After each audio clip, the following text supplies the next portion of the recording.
Stop by for the Nintenbyte. You got the Triforce and it feels right. Like Bowser, you can listen all night, singing Peaches until the sun lights. Summer shoots her beam so bright. Master Hand always brings a fight. Catch 'em all and use that fire blast. Put the sword back to visit your past. Welcome to the Nintenbyte Podcast. Hey everyone, welcome to the Nintenbyte Podcast. I was about to say season 2 because I'm so used to the Nintendo Prime podcast. But no, it's episode 24. Hey. It's a special show today. Game Junction should be here in a little bit. He's got some tech difficulties he's dealing with. We do have former co-host of the show here, Andres Restart. Hey, what's up? Hey, what's up? Fake news. I hate you, apparently. All right. No. You hate me? No, because right. you left the show so suddenly. Oh, Without public warning. yeah. It was news to me that apparently we hate each other. Yeah, apparently we're just big beef. Abhor each other, even though I feel like multiple times I'm like, hey, so I just gotta do my own thing. I got life things to deal with. Yeah. That's We don't have to it. get to specifics, but yeah. We're friends. We're still gonna do shows together. Just We talk life. We talk Nintendo and video shit almost every day. We talk life. It is what it is, guys. He'll come on now once in a while, when it feels right for him. I'm going to send him the same invites I send to all my guests. It's a giant thing that says, here's all the dates. Do you want to come on sometime? yeah. And he'll just pick a day and come on. That is what it is. Well, and when I feel like And then that week he'll tell me, actually, I'm not coming on that week because I think he might regret today. I definitely already regret today. Because, oh guys, my God. we got to get the Thunder Stash. We got to get to Eric. But I mean, look, the box is open. The hot chip's going down. First topic. I'm going to tell you right now, like for topic roulette, I've already taken it. It's happening. I'm taking the hot chip one because there's not really much to say. I'll explain, what happened and why this is going down. But the hot chip has happened. Do you see Andres raising his hot chip up? I don't think I'm gonna eat this.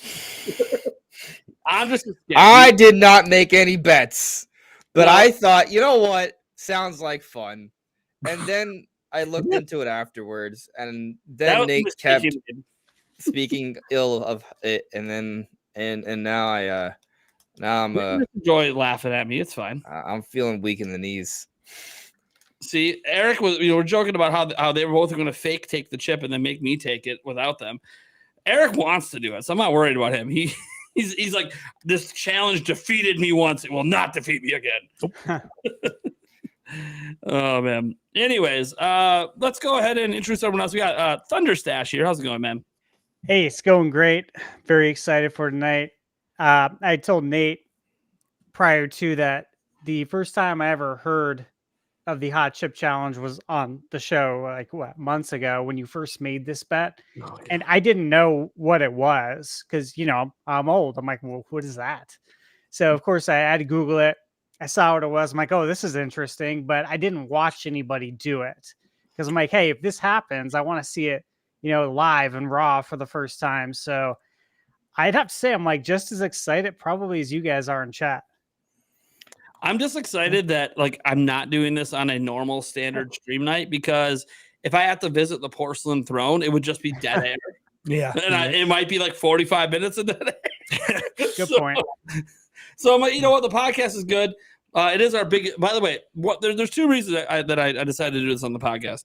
One is so there's friends present. They can laugh at me. I pain, and that's cool. Mm-hmm. I'm good with that. Sure. The other one is that it's also, if I want to maximize the exposure of my pain, this is the biggest stream we do every week. There's not a single live stream I do that's bigger than our podcast. Thank you guys so much for making the Nintenbyte podcast. Yeah. I mean, we're already at 328. Yeah, the biggest thing we do, and I know a lot of you guys are here just to see the pain. Mike Odyssey's in the chat just to see the pain. Yes. I think RGT said he might stop by at some point tonight just to see the pain. Lots of YouTubers are very happy that I am, taking this down today. So thank you guys for that. If you guys want to super chat in any questions or anything, we do a Q&A towards the end of the show. You can go ahead and do that. I I guess Eric, what's up, man? You're here too. You know, I'm here. Yeah, and that's another reason why you're doing another podcast because because Eric wanted to do it too. So it's like, oh yeah, Eric was here yesterday, but all right, let's just. That was for the beer chugging. The beer chugging. Oh my god, 8 beers last night. Let's go ahead and get into the topic roulette part. Now, obviously, I took the hot chip challenge. One, it is what it is. Pussy. Yeah, I know. So I guess Thunderstash, why don't you go ahead and grab a topic here?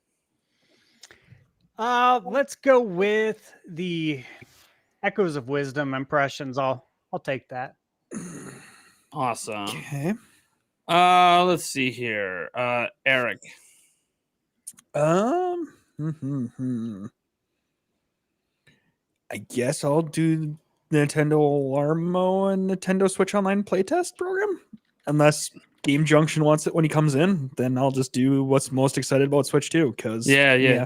So we combined the Alarmo and the playtest thing together because those were both announced by Nintendo today, and we have lots of information on Alarmo. It's actually out. Actually, you know what? In New York, I'll just take the one I'm most excited about Switch 2. No, you don't have to say much. All right. Exactly. All right. Well, if Game Junction isn't here, then I will take the other one. Because I do know a few bits of information, but I made sure to inform Stash in case I can't physically speak. Right. So Stash may be taking both those topics. What if it's just going to be a monologue by Steve? Pretty much. That's we fine. all at least have a piece of the chip, and we're just unable to waste any words. Yeah. See, look, I told you that people were showing up for the pain. Nintendo talks in the chat. He's here for the pain. Okay, I want to see just type 1 in the chat. Who's here for the pain? Pull it. Who's here for the pain? Just type 1s in the chat. Type 1s in the chat. I want to see just a wall of ones, man. A wall of ones. Who's here for the pain? Oh yeah, here it comes. Here it comes. Oh boy. Oh boy. Look at everyone. Eat the chip. Eat the chip. Oh man, yeah. I know that's why most of you guys are here for the chip. Hopefully you stay around for the conversation after, but I think you guys what conversation? The conversation that I'm just ain't gonna do it. So the conversation with him and Steve. Yeah. I don't know. We'll see what happens, man. We'll see what happens. See how we react first. I didn't make any bets. I just felt like joining you. He's gonna wait for our reaction, and then I'm gonna try my damnedest to say stone face. Just stone face, like it's not even. No, this is great. It tastes like spicy Dorito, fried chicken. Yeah, and Game Junction's in with maybe a little bit of extra buffalo dip. Oh my gosh! I heard bloop. Game Junction, are you here? Bloop. Hey, do I sound better? Hey, now I got someone to chat with when nobody else can talk. Oh yeah, there we go. Yeah, perfect. I think I got it figured out. A simple restart and then mess around with some stuff. All right, well, welcome back, Game Junction. How you doing, man? I'm good, man. Your topic is the Nintendo Alarmo and the Switch Online playtest program. Daggone it, that's the topic I wanted the least. No, I mean you can flip flop at Eric if you really want, but no. Woo. Yeah, we actually have information. We have news today, guys. Yeah, Nintendo announced new hardware. I know. I'm so excited. I pre-ordered it the minute it went up. This is the chip. Man. I think we can pull. Yeah, I mean, I really like the graphics of it. You know, it's cheaper than we thought. You know, we talked about being $450. Only $100. Yeah. You know? Yeah, and it's kind of portable. So I'll put a screen up. I thought the screen would be bigger, right? We heard rumors of an 8-inch screen. It's only 2.8, but you know. I can work with it. I'll put a poll for it for all you guys watching right now. You here for the chip or you here for I hope the we can sync our Pro controller to it too. That's what I'm saying, man. That's what I'm saying. All right, I gotta stop bullshitting around. I'm gonna take my last few sips of enjoyable beverage tonight because we gotta get to this hot chip. We gotta stop delaying it. I could keep delaying, I could keep pushing it, but look, guys, I'm not looking forward to this. The glove. Well, hold on. Squeaky. No, it is a. Are you opening it? Pop open. Are you is this already happening? Oh yeah. So topic 1, guys. Hot chip challenge. I have to do it for sure. Eric still might not just decide to fake out and not do it, but he really wants to. Andres, he has the chip. I'm not going to say peer pressure is going to make him do it, but okay. Yeah. Look at that. 71%. For the chip. Oh God, you guys. Oh man. At least there's a few people here that are here for Alarmo, apparently. I I hope your body's ready, man. Dude, I got it. Took a bit. I got it. Oh boy. My cat's looking at me like, "Don't do it, you'll die." You're not gonna die. It just might not be a fun time. There it is. So my chip kind of broke, but I got 2 pieces. I have both 2 pieces. I'm trying not I to- can't open the wrapper. Oh no. Oh no. Yeah, hold on. I gotta see your guys' reaction. I don't even have the right tab open. Now I gotta use my left hand for it. No. I don't want to do this. So there it is. I got mine waiting for Eric here. Struggling to get it open. Yeah. So I'll read how this works on this challenge here. So the one we have, because they don't make the original hot chip anymore, ever since a unfortunate teenager ended up dying. Who, by the way, you're not supposed to do this under 18, and he had an enlarged heart, which is a medical condition. You're not supposed to do this if you have a medical condition. I smell it. But this is the Red Hot Reaper Chip Challenge. How theirs works is you to do the challenge. How long can you last? 1 minute without consuming anything to help with the heat. 3 minutes makes you a beginner. My eyes already hurt. 5 minutes makes you a pro, Yeah, that and was a bad 10 idea. minutes makes you a legend. I have a feeling this is what's going to happen. If Andres even lets it touch his tongue, he'll probably bitch out and reach for a drink within like 10 seconds. I'll maybe make it to beginner. Oh, he touched it. He did. He touched it already. Ooh. Yeah. Just to let you know, I did kind of. Oh, Oh man. and then Eric.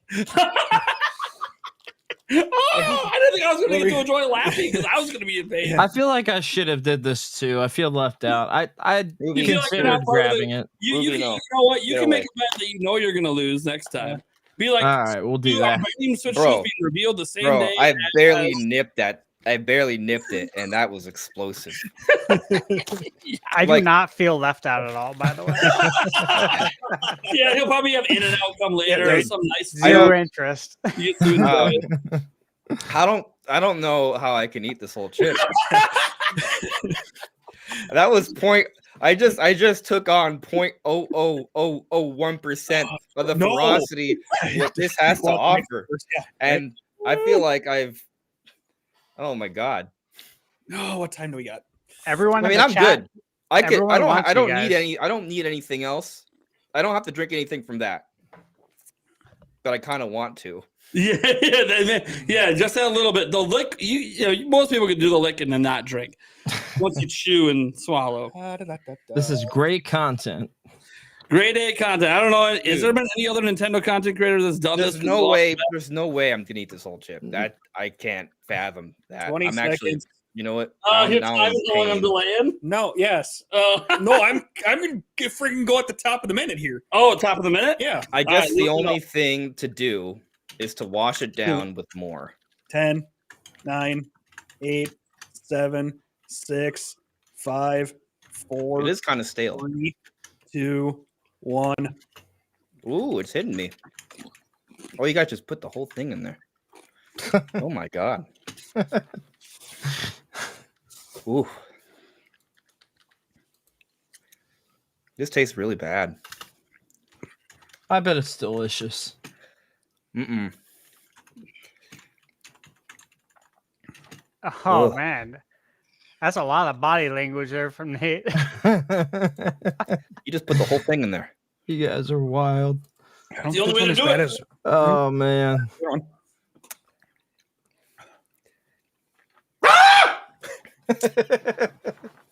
What is even happening? I'm drinking water. Okay, so Oh. it's 6:35 right now, I underestimated 45 seconds. or 9:35 Eastern. Oh, I forgot. I can always make a minute. I forgot that he wanted to hold out. There's a minute. Okay, so it's between Eric and Nate now. Oh god, it's not even a challenge. I mean, I wasn't entering this contest. No, I know. My god, though. I'm in a lot of pain. Oh my God, really? Yeah, it hurts a lot. Oh shit! I've heard it's actually legitimately very painful. I mean, if you don't tolerate, hot stuff very well, No, it's not. I don't. I'm glad I didn't actually bet on this. Yeah. I love spicy food, but the older I get, the more heartburn I get. So I just don't mess around with that stuff. Same. I just don't mess around with it I love anymore Big E. either. Just yeah. Anyway, They need enough My heartburn Odyssey stuff for says that. water makes it worse. It does. Oh well, maybe that's why I'm in pain. How's your day going? There's That's why I Thunder got Stash. I got the ice cream. Anything dairy That's good. Yeah. helps. Yeah, That's very good. helpful. Staying busy. It was a busy Yeah. day. Heck yeah. Yep. That's always good. Got what, 3? I went to my doctor appointment today. How'd that go? It went well. We just talk basketball every time. All we do is talk Phoenix Suns basketball, and it's literally like maybe 2% about my health. It's more or less just checking in, and we just talk hoops. We talk video games. We have more people watching live right now than Now, we did when we had the is that a hard good or a bad thing? I think it's a good thing because the health is fine. That's good. Like we don't Yeah. need to talk about that. I see him twice a year. Yeah, I got you. Well, that's good then. So I can Good. get re-upped on my prescription. My dude, Right. I only took a small piece, and yeah. 10 seconds. You guys are wild, man. So I'm going to be at the beginner level. I got to make at least pro is 5 minutes. Pro is 5 minutes. All right, I'm gonna wash my hands before I touch Eric, my eyes. he's not even going to drink the whole goddamn time. Just don't drink the whole podcast. Yeah. Oh my god. No. It's Robin, a- no. I'm actually. Yeah, I told you Eric handles it better than me. Game Junction, did you start the DLC? Eric's already on the porcelain throne. Yeah, I did actually. I just finished installing it on my PS5, but I started on the Switch. But yeah, so far so good. I mean, it's great. I assume that you played the She's not even here. Shattered Dimension DLC. Dimensional Shell Shock? Yeah, I reviewed it. And Yeah. I loved it. I thought it was some amazing DLC. So yeah, I enjoyed it a lot. But I downloaded that DLC, the new Turtles DLC. I just haven't played it yet because obviously I was working on that Zelda review that I just put out today. Oh, gotcha. Okay. Yeah, it so far so good. I like it. 4 minutes. I mean, performance isn't big from Switch to PS5, so I was kind of checking that out. I got to go all the way to 10 then. But yeah, codes got offered to everybody that was involved with the podcast, so I was like, yeah, sure, I'll check it out. I already wanted to anyway, so why not? Nice. Yeah. So yeah, it's cool, man. It's cool. There's just so many games and stuff to try to catch up to, like Silent Hill 2. I didn't grab that, but I grabbed. I know, I got it right here. But I'll tell you what I did grab. I grabbed the Silent Hill 2 exclusive thumbsticks because they're basically free. Wait, what does it make? What makes that Silent Hill? I don't. I really don't know. Hold on, let me see if I Is can there get a it. design on there? Yeah, but it's hard to tell. And like, if anybody looked at it, they wouldn't think Silent Hill necessarily. But yeah, no, it came with 3 of them, like bigger sizes. And the only reason I got that is because a deal that was going on at GameStop. If I spent, I think $15 more, I got $25 off. So I got I feel like those we're free. just watching Nate die. So I was like, why not? And they only got 2 of them in for some reason, 2 sets of those. And of course, I just went and ripped them open and used them. So Nice. I thought about keeping them sealed, but I'm trying to avoid doing as much as the sealed stuff. But I'm assuming you're getting the Metaphor Collector's Edition, right? No, You're not. Oh, okay. I got the regular. Well, that is one I'm going to open. I used to not open my collector's editions. I'm going to open it. Screw it. I'm opening it up, unboxing it day one. I want to check out all the goodies. Yeah, good. I'll check out your unboxing video. But then. I'm hyped for that. It's supposed to be coming Friday, so yeah, I'm super hyped for Metaphor. I've been talking about it all year since the beginning of the year. Yeah. I felt like it was going to be a game that like flew under the radar. Yeah. And for the most part, it was flying under the radar. But And not then, of now. course, well, yeah, now the reviews are out. Everyone's like, oh shit, like 94 on Metacritic. Yeah. Yeah. There's so much to look forward to that, with the Suikoden collection, and there's just so much JRPG stuff coming out that's just insane, man. There's another one, I think it's called what is it? Something Neo Dimension that I'm interested in too. Yeah, it comes out in December. That is by the father of Final Fantasy. Yes, that's the one. Okay, so yeah, we talked about that during a State of Play. So yeah, I'm really excited for that too, man. Like, there's just so much JRPG goodness coming out. I can't believe it. Let me explain what I'm going through right now, guys. Okay? Let's hear it. The mouth is absolutely dead right now. I can't. It's burning, and yet I have no sensation at the same time. You're just laughing this off, Eric. This is crazy. I burped, which then made it come back up the throat and then back down. So now my throat is killing me, and my stomach is starting to turn just a little bit. So I already know that's just going to keep getting worse as the show goes on.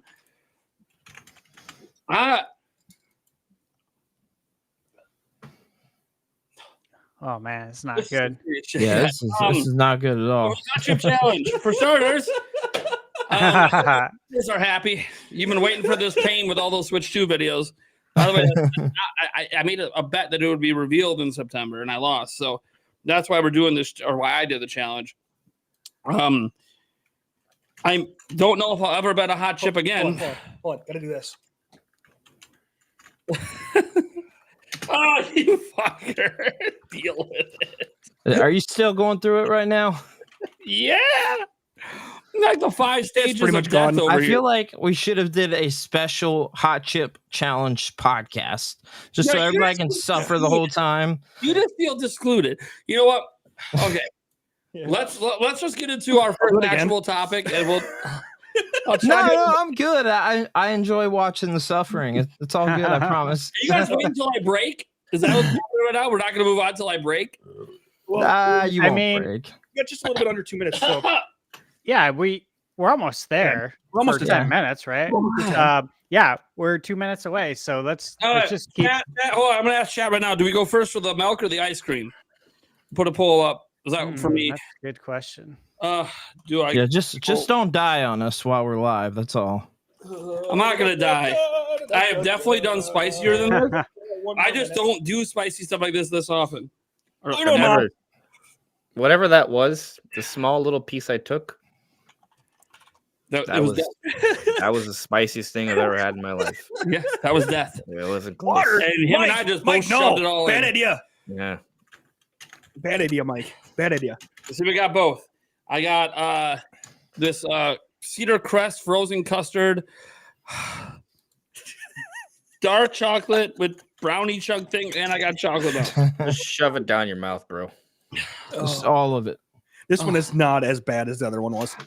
Like, No, now you say that. Now I have to. Now they're gonna feel like I didn't do the right shit, and I'm gonna have to order the expired stale 2-year-old it's original challenge. It's bad. I have to go to the black market for those. No, you just said you already put it out there. So I put it out there. I've never done the other one. I don't recommend it. Well, they don't make them anymore. They discontinued right. it, It's so. mainly just because of that. I'm just scared that I'm gonna get like residue in my eye. Again, Because it's I probably like do touching that. my face. It's not as bad. I Are still you have the supposed baggie to here. wash your hands like right away? I did, but I kind of want to get like a wipe and just wipe I'm a down legend. all of this. I'm a legend. I think ice cream on the poll. Let me check. Ice cream on. Huh?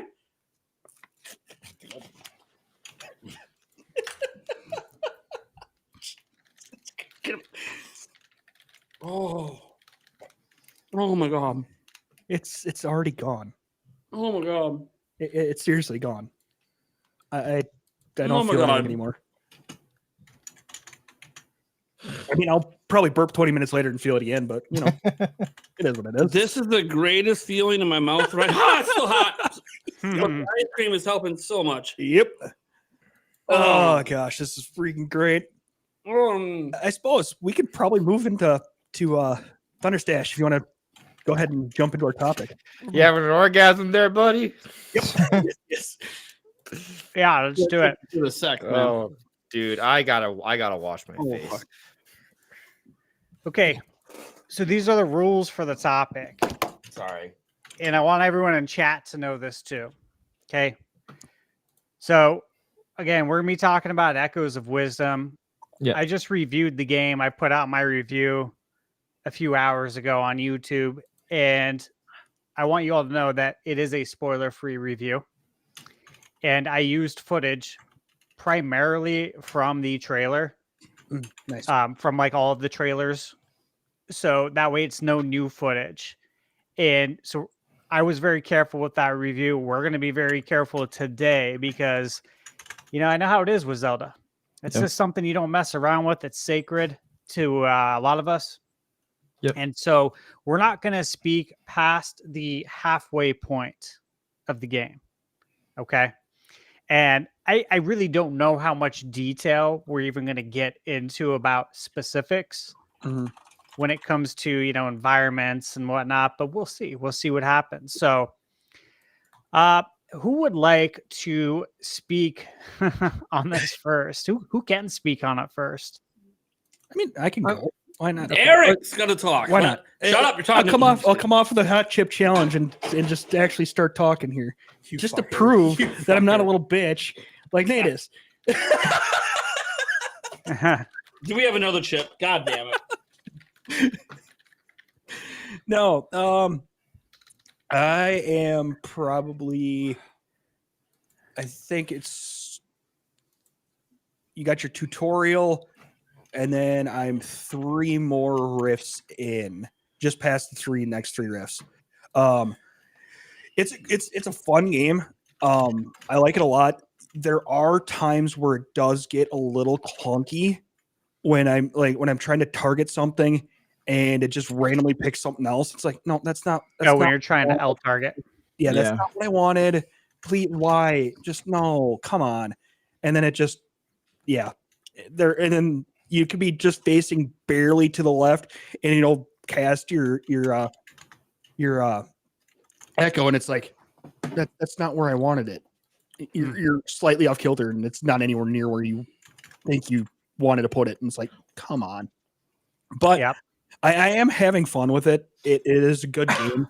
There are some things that could be cleaned up with it, and I do hope they make a sequel to it.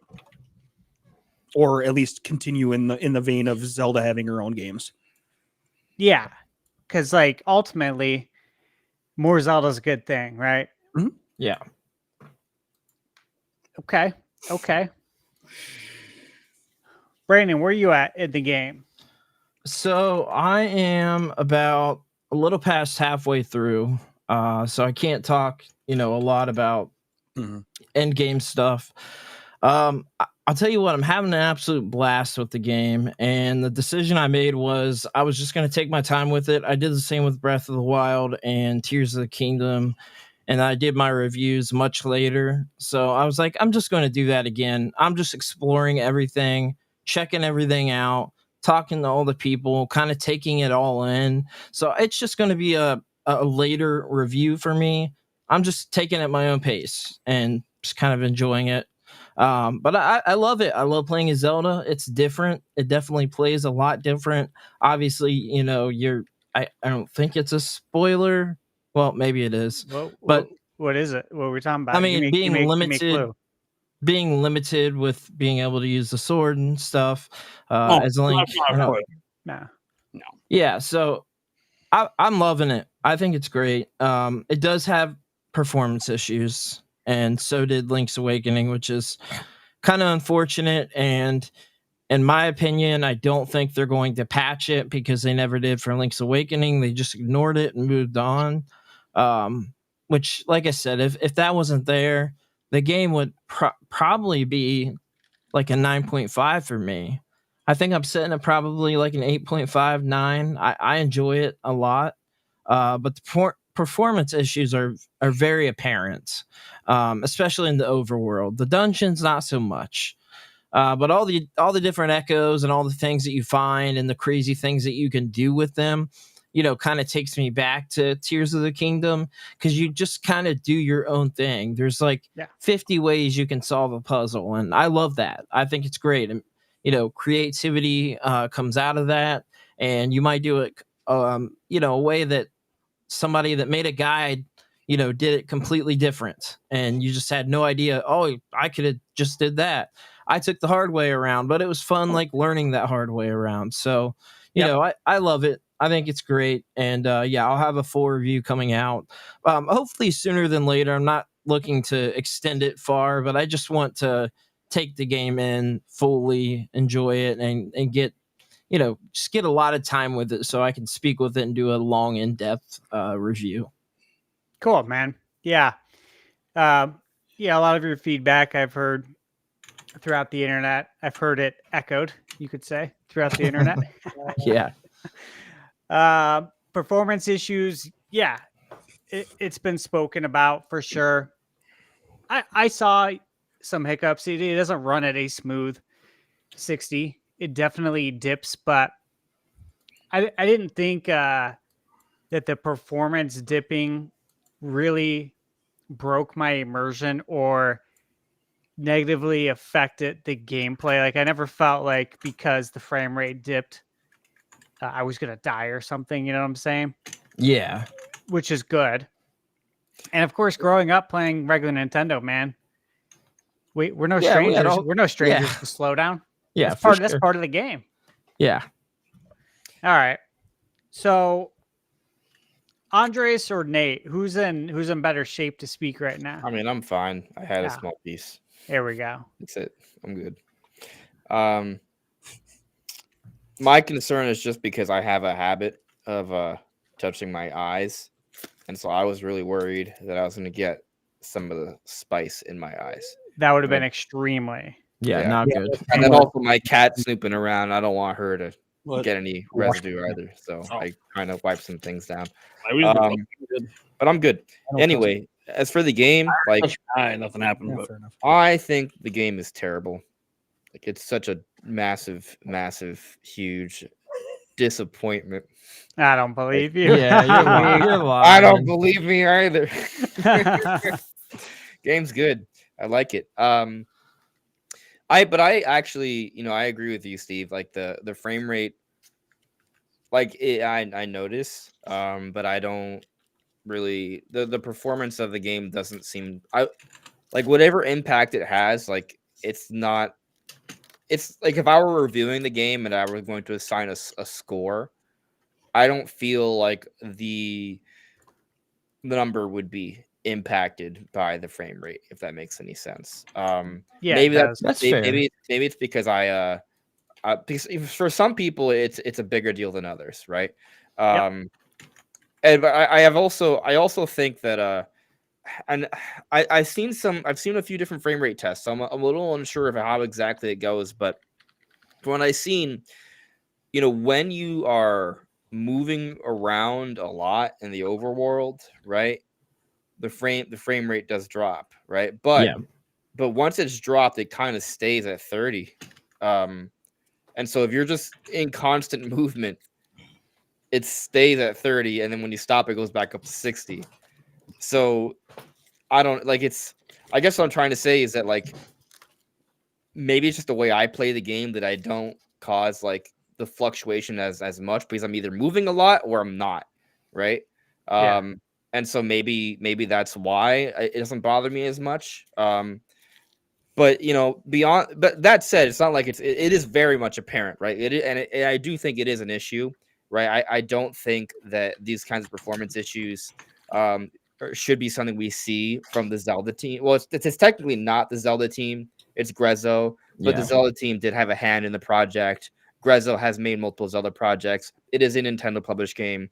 I don't think that it should fit the brand image of Nintendo. Like I do think that this is not okay. But at the same time, I still think the game is good. I don't think it impacts with the score that much, but I do hope that moving forward on Switch 2, yes, I want 60 FPS games across the board. Yeah. But locked 60, right? Yeah. So, like we've heard about that Breath of the Wild 4K tech demo, right? At 60 FPS with no load times. Like I almost want to see that come to market, even though part of me doesn't want it. Like just so to help cement the idea that 60 FPS Zelda is a thing. Because if they put out an open air version of Zelda that's running at 60 and it's locked, that's going to be huge, right? But anyways, beyond that, right? Like just like the actual game itself, I'm enjoying. I'm not done with it yet. I'm also taking my time with it, like you, Game Junction. There's a few videos I want to make on it, but I'm kind of like I don't want to rush and blitz through. I want to enjoy it naturally, right? And so it's kind of like this tug of war of like, oh, but I need it to make content, but at the same time, like, yeah, I watched your video on that. I'm like, I understand what you're saying. It is a tug of war. Yeah, I mean, I definitely struggle with that with Tears of the Kingdom. I still enjoyed Tears of the Kingdom, but if it wasn't up for YouTube, I probably would have taken more time before getting to the final boss. Granted, my final boss, I have a live stream where I beat Tears of the Kingdom, and it was epic. I don't regret it, but this time around, I'm just trying to be a little bit more cautious. It's also a smaller game, right? Like it's a different beast. But I enjoy the side quests. There's some really cool, unique side quests. I like the variety in the overworld. The freedom is there. I will tell you that it's not enough freedom for me in terms of what I want for like open air Zelda, right? Like some people have talked about like this is the perfect balance for Zelda. And I think it is for 2D Zelda. Yeah. 2D top-down Zelda. I agree. But I think with the next open air Zelda, if the kind of limitations we have with this game, I would not like. I immediately found the barriers to the map, and there is like a vertical limit that's not that high in a lot of places. Yep. So there are a lot of little things like that I'm like, well, I don't like invisible walls. I don't like seeing invisible walls, and there's still plenty of that in Echoes of Wisdom, much less than any other prior 2D top-down Zelda game. So I do appreciate it. I think it works for what it is. That said, I don't want it to be like misconstrued. I am very happy that they brought back the boss key. I'm very happy that they have not forgotten like prior dungeon styles, and they're finding a way to incorporate those elements. And I think in that regard, that's a great sign for the future of Zelda, not just for 2D but 3D overall. It's like I'm just happy with like the overall direction from that perspective. I think the characters are very charming. I do agree with the complaint about the echoes, how that's a certain point there's just too many, and it's kind of annoying to navigate and find the one you need. I really it's also kind of a head scratcher to me. Like the same thing with the frame rate. Like this is like how can it was surprising that they had this issue in Tears of the Kingdom. I think it's worse in Echoes of Wisdom. Yeah, and I don't understand how they can still be on this. Like, have they not realized that people don't like this? I don't know. Like it's also one of those things where like, does it take away from my experience dramatically? No. Yeah. I will tell you this. I think in the case of how the navigation of the echoes, I would say that this issue would, for me, I would dock at least half a point for it. Yeah, and you mean like just the echoes in general, like as far as the echoes are awesome. I just mean the navigation. So aiming, like aiming when you're actually trying to aim the echo, and then the actual navigating of the menu. Oh, that's a whole other.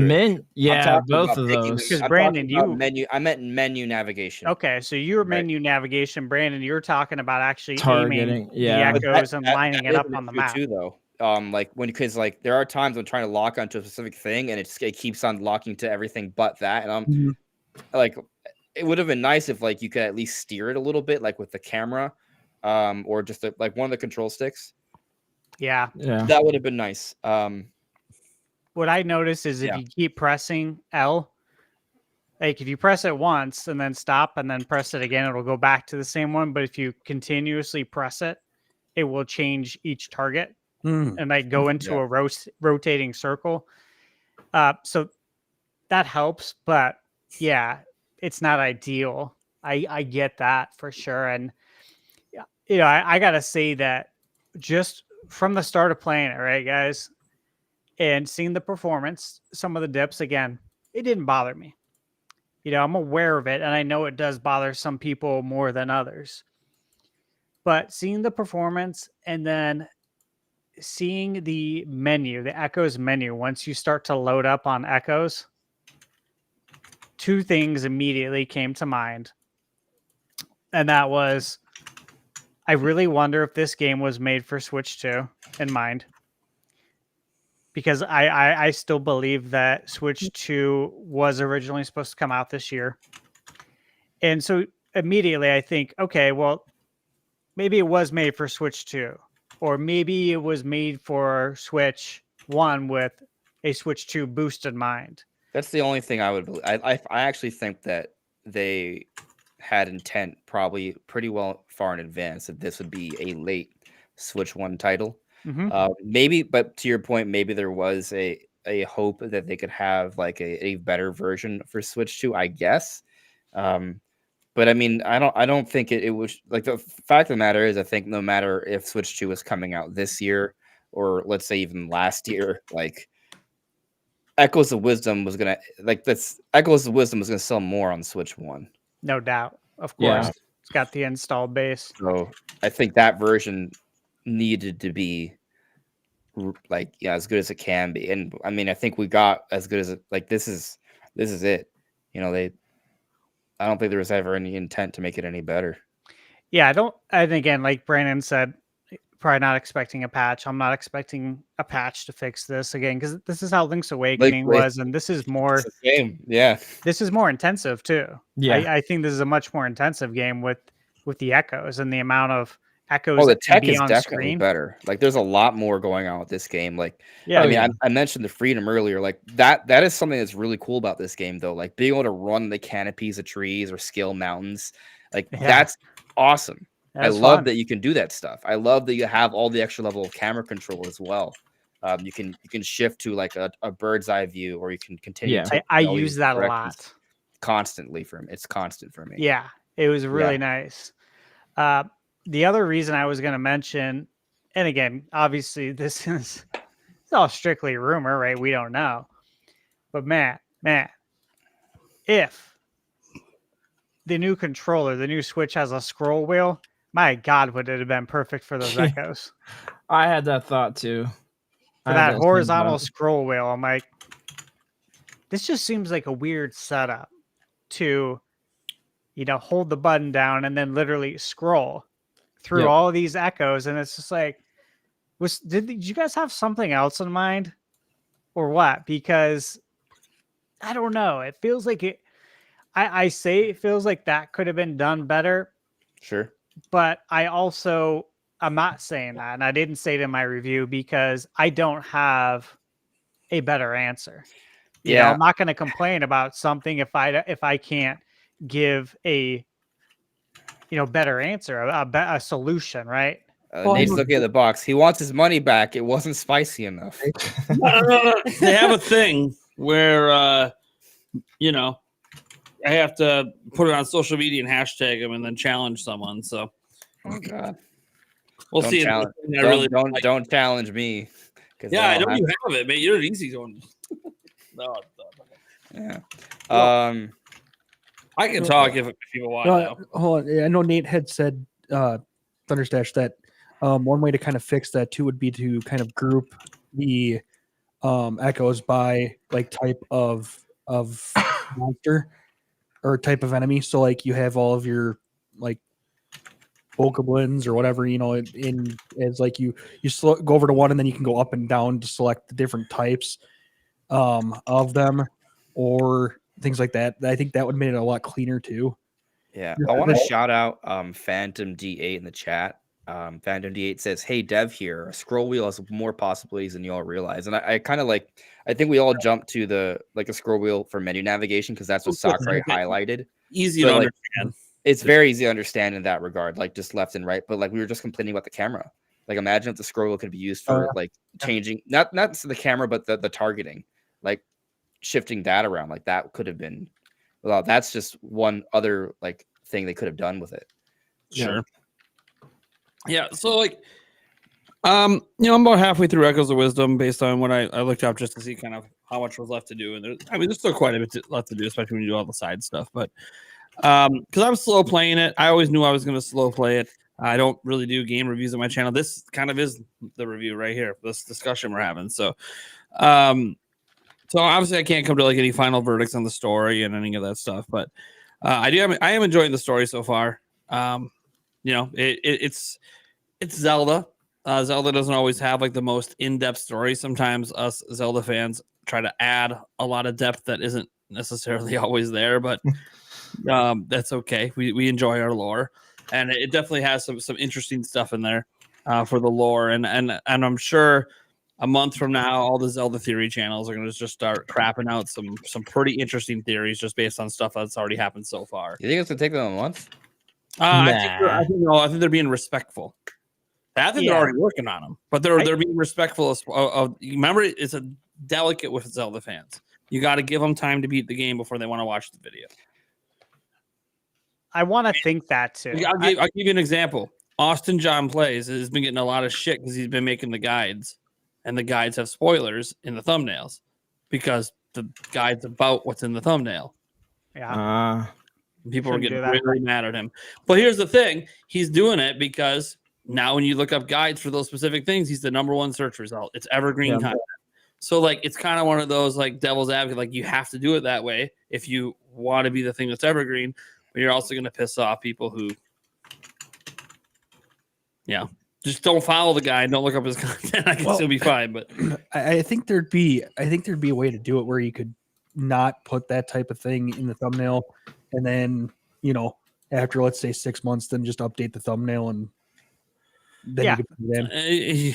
YouTube. I know YouTube's a fickle creature. I realize that. You got to hit on that right away if you want to be the top ranked. The other thing is like if you're creating tutorial tip content, right? That kind of content isn't necessarily going to find most of its value through recommendations, but rather people searching for help. And so if they're searching for help, then they need to find something that's very clear and obvious for what they're looking for.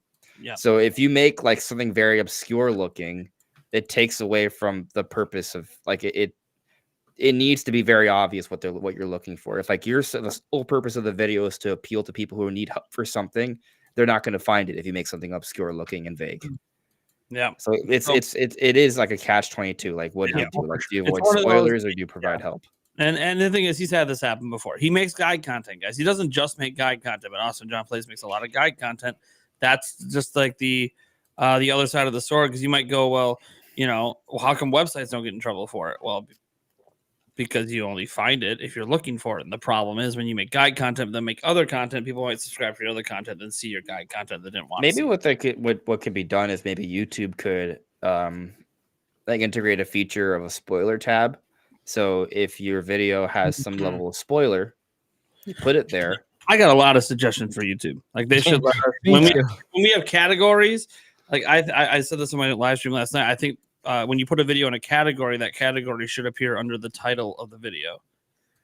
So if you categorize it as news or a discussion or a rumor, it could just be there as a tag right underneath, and not like the hashtags that are for searches, but like an actual like colored, category thing. But again, there's a lot of things we can talk about YouTube. Bad tackles of wisdom, though. So I don't have a ton of complaints about this game. The frame rate's one of the big ones for me because it is noticeable. I know some people don't notice it. Some people are just whatever. And if I was a kid, I probably wouldn't notice it either. But I'm an adult. I've played some really smooth games. And once you've played super smooth stuff, it becomes more and more obvious that, okay, yeah, I hit a button here and I had to hit it like 3 times for it to do what I want because it didn't register because, the frame rate dropped. And it kind of cut off that communication. But some interesting stuff with this one. I don't have a problem with the targeting system because I just don't use it. Yeah. I don't like top-down Zelda's never had Z or L targeting before. So yeah, they put it in this game. And I literally I never even think to use it. So if you never think to use it, then you got to worry about it. Then it's just all about how do you angle your character to shoot your thing. Mm-hmm. And that's what I do. And works perfectly fine because that's how top-down Zelda's always been for me. So maybe there's some issues with the L targeting. Don't know because I don't think we need it. I think it's a modern feature put in maybe to try to help with the echoes, but sometimes I think that stuff can be a detriment. And for everything I heard you guys talking about, it kind of feels like L targeting might be a bit detrimental, and maybe I'm playing it in a way that I'm just avoiding those issues because I'm not relying on it. I'm playing in hero mode. You're playing hero mode? Cool. Yeah. I did too. Obviously. It's just so like I feel like we should talk about hero mode because I think it changes the game. That's actually a compliment.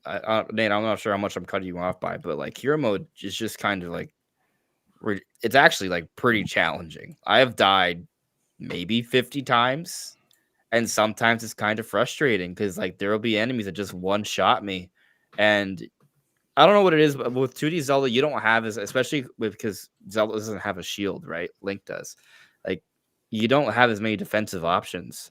And sometimes you're like, oh, I got to spin away, but you're in a corner and there's fire and you don't have anywhere to spin to. And then the lance just comes and strikes you, or those stupid Octoroks just shoot you from a mile away. You don't even see it because it's off screen and then you're dead. And then it happens again. You guys know what I've been doing, or what I did? I was using like the statues or a metal object, and I just bind it and I use that as a shield. Nice. And it blocks the fire, blocks anything actually. Even when you're, again, I don't want to get into spoilers, but even when you're in boss fights, you can use that as a pseudo shield. But again, when it comes to like the gameplay elements, that's what's so cool about this game, is that everybody's going to play it differently, right? Nate, you're not using targeting much. I don't know that I use targeting much. It didn't bother me. I brought up hero mode. Nothing in the game bothered me. You need to target more in hero mode. Like if there's a threat, you want to target that threat and eliminate it. Yeah, because they're more serious. The threats are obviously more serious. They're more damaging. Or like I want to target something to bind it and then knock it off a cliff really easy, because it's way easier to just throw something off a cliff than it is to hit it 12 times. Yeah. I did that a lot. Yeah. Yeah, I think that is definitely an OP move. Yeah, but you don't get any of the drops if you do that though. So that's a little bit of a balancing act there. I will say, like, by the time I got to the end of the game, again, I won't go into any spoilers, but by the time I got to the end, I did have, of course, I 100%ed it as well. So all the items that I bought them not necessarily because I felt like I needed all of them, but because I want to fill out all the items, and I did all the upgrades that people will see once they get deeper into the game. And then, of course, made all the smoothie recipes, which is a lot. but I still had, a lot of money, a lot of rupees left over, I guess you could say, even with throwing people off the cliff. Because that was a super OP move. So for anyone like playing hero mode, that's a great way to get rid of enemies pretty quickly. I would like to ask, obviously there's a lot of different categories. We've never really done like a group discussion, on the podcast about a game, kind of giving our own like review thoughts. And so we talked a little bit about the performance, a little bit about the gameplay. What'd you guys think of the music? Because music's such a big part, of course, of Zelda games. I enjoyed it, but I don't think it was up there with even probably my top 5 Zelda soundtracks. But I thought it was good. I thought it was still really good. Do you feel like it felt like Zelda? Not as much as most other games do. It was a little different. I can't pinpoint what it was exactly, but it kind of just didn't fit the game. At least it felt like that to me. So I remember even playing with the sound off for a while, like while listening to a podcast or whatever, because it wasn't immersing me in the experience as much as other Zeldas where I got to take in that soundtrack. They're so good. But I don't think it was bad either. So But you've only heard so much of the soundtrack, right? Right. Yeah, I'm a little past halfway through the game. So what I've heard, it's been fine. There are some tracks later, I think, in the game. Andres, you're pretty damn close to finishing it, so you know what I'm talking about. But yeah, there's one point where there's a clear shift in the game, like it opens up a little bit more. You probably know exactly what I'm talking about. Yeah. And when it opens up, like the overworld theme, there's a different overworld. Like there's a few overworld themes, but there's one that starts playing more often. Yep. And that's I kind of feel like it's pretty fire. It is fire, dude. Totally. I love it. Yeah. It was stuck in my head. Now the thing is, out of context, right? If I were to play this song, if I like, yo, check out this Fire Zelda song, and I play it to you, and you're like, oh, that you think that's fire? Okay, like it's good.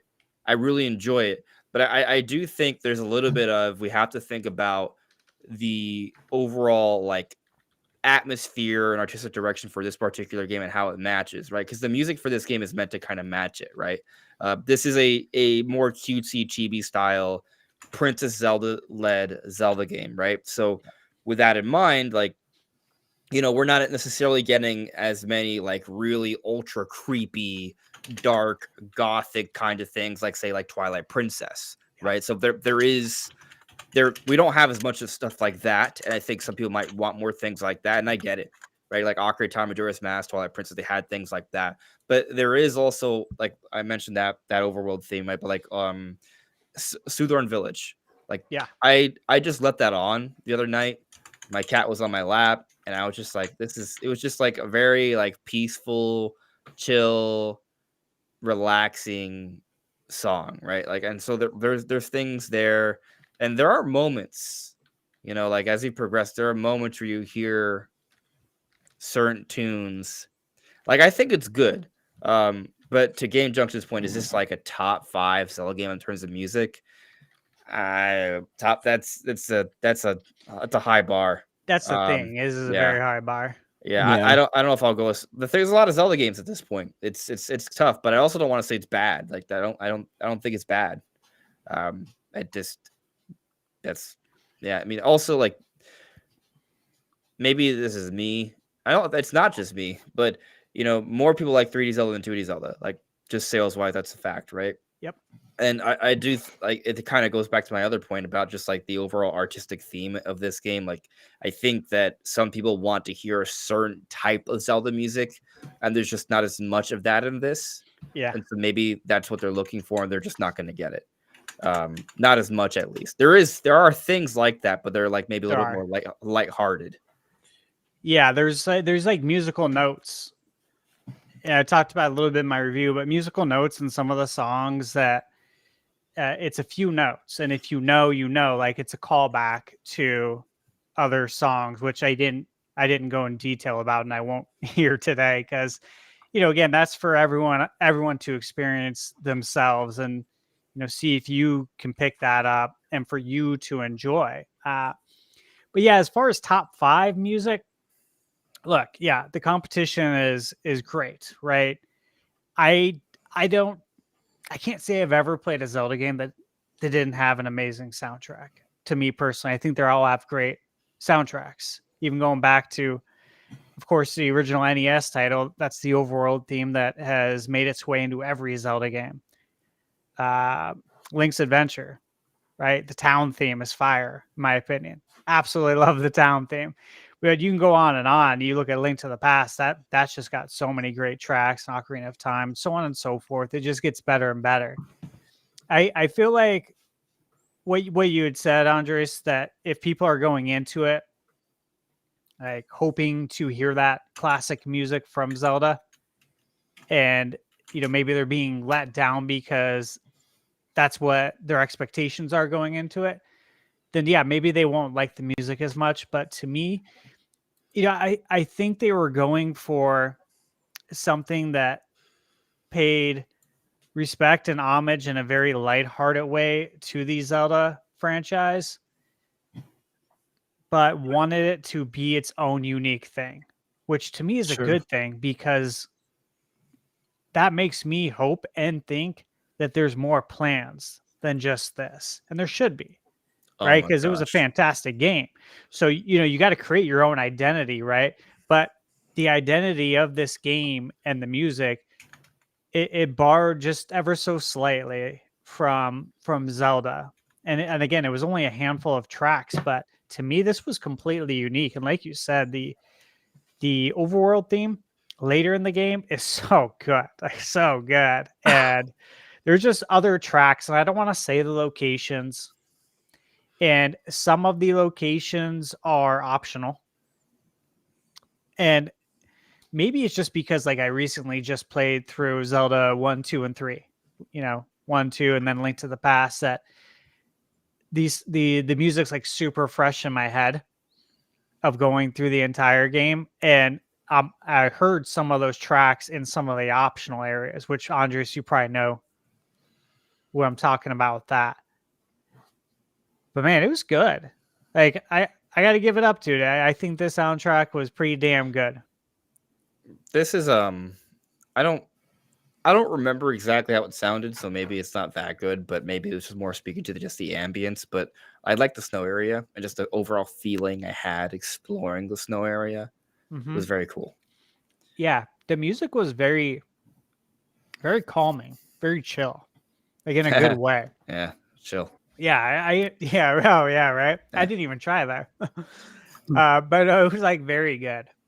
And Nate, what do you think about the soundtrack? I love it. I haven't even hit the point, where the overall theme changes. I had heard about it, but I've been avoiding listening to it because I've seen the whole soundtrack on YouTube already. Okay. I think all the music really fits the game. Like when I judge music, the problem with Zelda is it's gone through a lot of transitions over time. In the early days of Zelda, which is just the early days of gaming, you really relied on dropping bangers that just stick in your head. They might not always make sense for what you're doing, but it sticks in your head. Like, why do I like the DuckTales Moon theme? If the song makes no sense for that level, but it's the absolute best. It's such a banger. Mm-hmm. Like and like that's the way like Zelda music started too. Like, oh yeah, it has an adventure feel, but man, you're listening because it's a banger. You go all the way up through Ocarina of Time, like it's just bangers and bangers that just stick in your head. But it could have been different music. It didn't have to be music for that zone. That music would have stuck no matter where they played it. So we've gone from that all the way up to the Breath of the Wild and Tears of the Kingdom era, where they kind of decided music is now just going to be sort of fading away, and we're going to focus more on you enjoying the world, because the world is interesting enough on its own. The sound of nature, the sound of the enemies, the sound of combat, that we don't need to rely on these epic sweeping tracks that just stick in your head and honestly make it so you're not listening to anything else in the game. I argue the games starting with Breath of the Wild became a bit more atmospheric because they didn't let the music dominate the atmosphere. And I know a lot of you guys out there love when the music dominates it and it's this banger and it brings back a lot of nostalgia and memories, and I get it. But also it means I'm not really engrossing myself in the world. I'm engrossing myself in a song. Yeah. And I feel like I'm more engrossed in an adventure when the song isn't what's dominating. Like I even think like when I'm playing Skyrim, the music wasn't like overpowering. They let you enjoy and get into the world. And Zelda's been doing that since Breath of the Wild. So Echoes of Wisdom's music, it's a bit more going back to having, louder music playing everywhere you go, a bit more in your face, but still, I feel like it kind of balances between what Zelda used to be and what it is today, which I feel like just kind of describes the whole damn game. But I think all the music I've listened to so far has been highly appropriate. Really good, really enjoyable. I don't find myself wanting to mute the game because I just don't like it. Yeah. And while I don't, know if it's going to ever reach the heights of when Zelda games were all about just blasting these nonstop things you can't get out of your head, I think it's maybe the most fitting music that I've heard in Zelda for a long time. Because you can argue like Breath of the Wild, Tears of the Kingdom maybe needed a bit more here and there. Like there's special moments. Yeah. Like the Colgera theme during the fight and stuff like that. Like there's certain moments that they absolutely nail, but there's other times it's like, it could be music could be a little stronger here. It doesn't have to be overpowering. And so for me, I think they kind of nailed the balance with this game with the music. And so while I'm not going to sit here and just like, oh, that's a track and that's a track, but I'm going to tell you what, when I'm done playing the game, the whole soundtrack's going on my playlist. and I'm gonna remember everywhere I was in the game when that music played, and that's all that matters. Like it doesn't have to be a song that I'm just sitting there going da da da da da. Like I don't have to do that. Yeah, Really. You also still get a sense for the environmental sounds as well. Like it's Yeah. not like the background music overpowers the Yep. environmental It's music. like- It just merged. It's like a balance between like what Breath of the Wild and the Kingdom did, and then what the old Zeldas when it used to just dominate. Yeah. So, then I kind of want that moving forward. Actually, I mean, you pick and choose depending what makes more sense for the situation. and the situation and the environment and stuff like that. Yeah. But so I mean that to me just kind of works for like the whole game being described that way. It's kind of like they were trying to find a way to be not too much Tears of the Kingdom Breath of the Wild, but then not going all the way back to what Zelda used to be, and they kind of found like this middle ground. And that's one of my favorite things about the game. As much as I love Tears of the Kingdom Breath of the Wild, is like but there's a lot of like how are you going to please traditionalists? Because they've been really upset with the way the series is going, and this has an open world freedom and your ability to climb on trees and go everywhere and do whatever you want, solve things in a billion different ways. But that's kind of what I like about this game is you can solve things in a billion different ways. And despite that,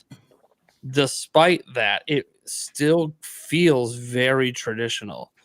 Yeah. And that is something that they have struggled with, I would say, especially with dungeon designs in Breath of the Wild and Tears of the Kingdom. They've really struggled with that balance of, yes, solve it in any way you want, but also still kind of feel like you're crawling through a dungeon and just not cheesing your way through it.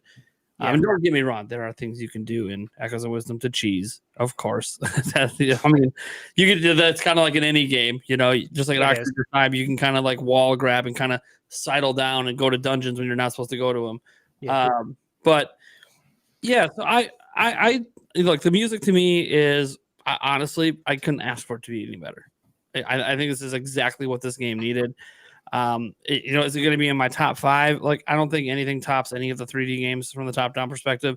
Link to the Past, it comes close. There's a couple of songs in Zelda 2. Obviously, the OG song from the original Legend of Zelda. But in terms of overall soundtrack, I mean, you're talking fully orchestrated tracks. Yep.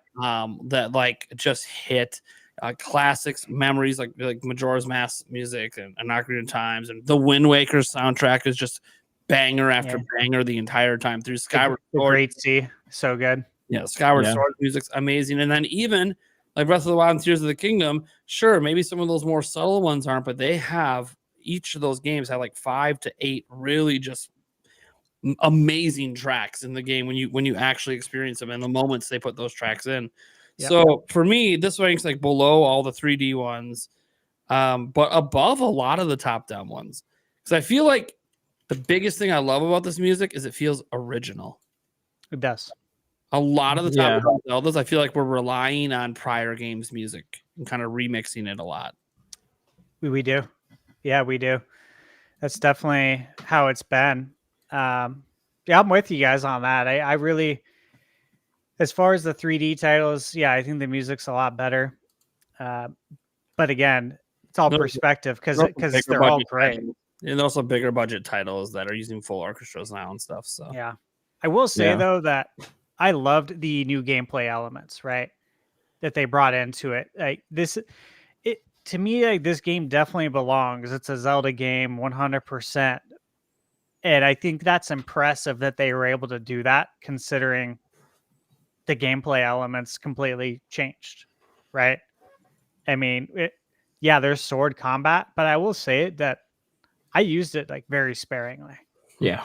Because I'm using all the echoes and I'm figuring out different strategies with them and, using my brain, and it's fun. I'm not just trying to brawl through it. And I got to say that to me, I think this was the most puzzle heavy Zelda, 2D Zelda of any of them. This had the most puzzles. And they had a lot of puzzles.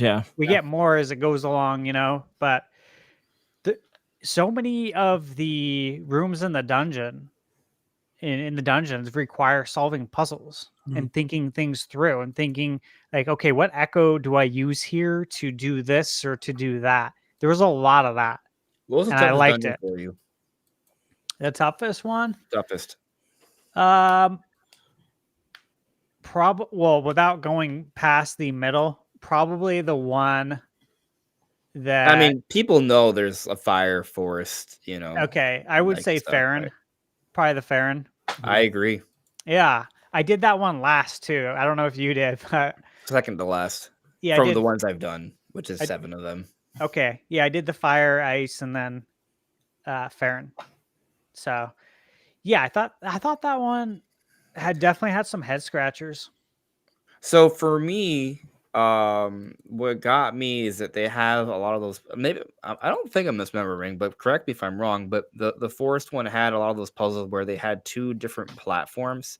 Yeah. That land on at the same time. And I Yeah, was like, dude. how the hell do I do this? And I figured out a few different ways to do it, but Yeah. it was a head scratcher for a little while. Same here. No, same here. Yeah. This is what I'm talking about, is that there was puzzles like that you never feel like it's like a cheap and then puzzle or there was something. also the bounce things. I was like, oh, that got me stuck for a little bit too. Oh yeah, then the side side scrolling portion. Yeah. Yeah, same here. Same here. There's one specifically, Yeah. like towards the ladder, that I was just like, yeah, literally like, what am I supposed to do here? Like, do I need to get up and walk away for a second? By the way, when you said ladder, I know you meant like the ladder with a T, but it's also ladder with a T. It's both. Yeah. Yeah. So yeah. it's I'm a okay. little distracted right now because I had a brain blast earlier on something. I'm not even sure I should say it, but A brain blast. Is it Zelda related? no, it's not. It's not Zelda related.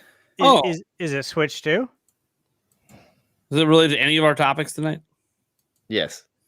Okay, well then we should probably get moving out. We would already talk about this for like 45 minutes, so Yeah, I could talk like this. forever.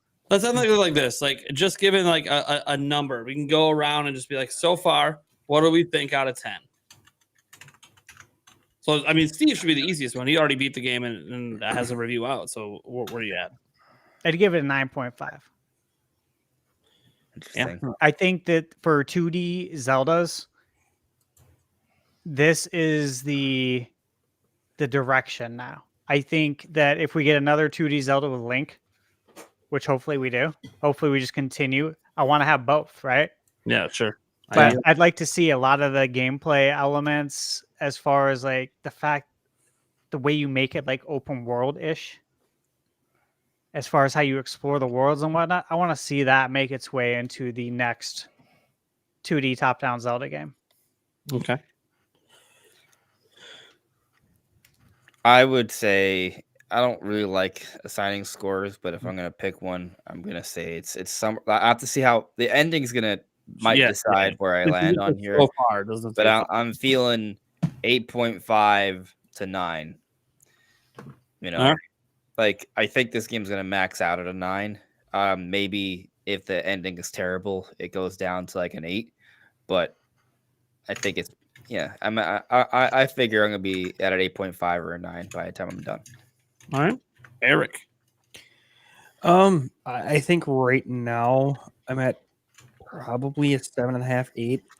There's just been some things that I've had where I know what I need to do, and for some odd ass reason, the game just doesn't want to do it for me. So it's just there are parts with it, and I'm hoping it gets better. I'm hoping some of these things, some of the places that I see get better, but it's been fun so far. So, All right, Game Junction. Yeah, I like I said, I'm a little past halfway through, but where I'm at right now, I'm at an 8.5 to 9.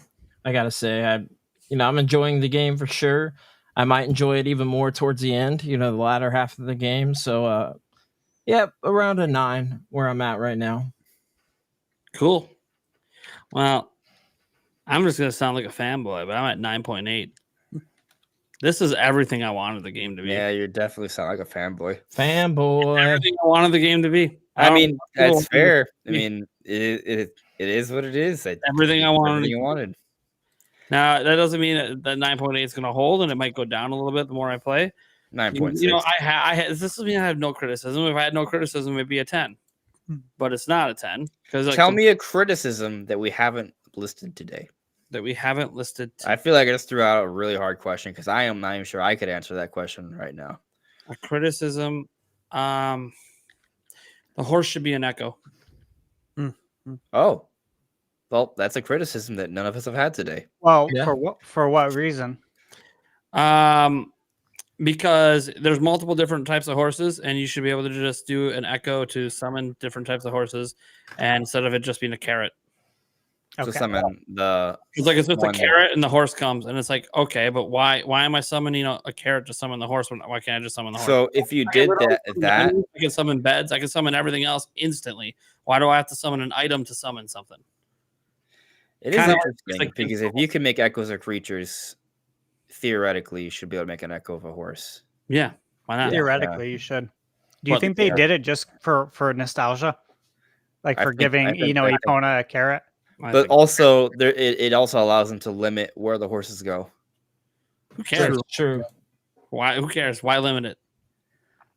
Well, yeah, I mean, yeah, you don't want the horse in the dungeon, probably. Why But not? yeah, I don't know. You maybe also it could can't break use any something. animals that aren't monsters. Who cares?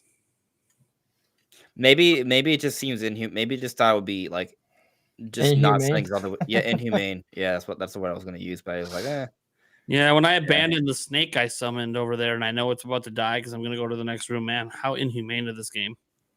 Sometimes Terrible, I man. do feel bad when I We desummon. gotta Like, treat, like, I'm gonna call PETA right now. They should just let it. It should just let it be. But that's a criticism I know nobody brought up. But it's kind of like, Yeah. look, it's not that big of a deal, and it's not like I'm even using the horse that much. Hey, But Greg. but it's still like, okay, but why can't I? well, just, I asked you to pull out a random criticism. Yeah, so yeah. you know. But no, as I said, I have criticisms about the game. It's not a perfect game. It's just like my criticisms, like the performance. Yeah, sucks. Should be better. Also, game is still perfectly enjoyable despite it. So in the end, is it like a deal breaker for me? Mhm. No. The management. Yeah, as Eric brought up, I've talked to him about it before. Like, I think all the items that are basically the same item but have variants should just be one section, one thing on the main row, and then when you go to that, you can go up and down to select variants of, like, variants of the choo-choos, variants of the Rita, variants of this, variants of that, variants of your pots, and you just leave the one that's there, the one that you tend to use the most, like the bed you use the most. That's the one that it just populates there, Or the But one you that just you select a just different use one. last. I mean, Yeah, whatever. Yeah. However they want to do it. But the point is, they didn't do that. They don't let you have a favorites don't- list. Like, that's all stuff that I don't know how many could times be I've better. gone past the one I needed. I also and look, Yeah.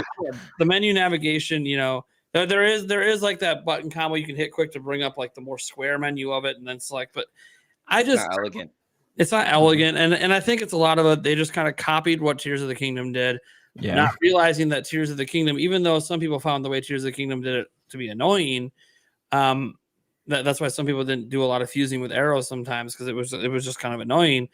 But like, they had multiple different menus that worked in that similar way, which made it feel less annoying. Like, you being able to quick swap any weapon out, quick swap a shield out. Those are all like different buttons rather than it all being one menu. Yeah. So like, it didn't feel as bad, even though fusing was technically the same menu the whole time.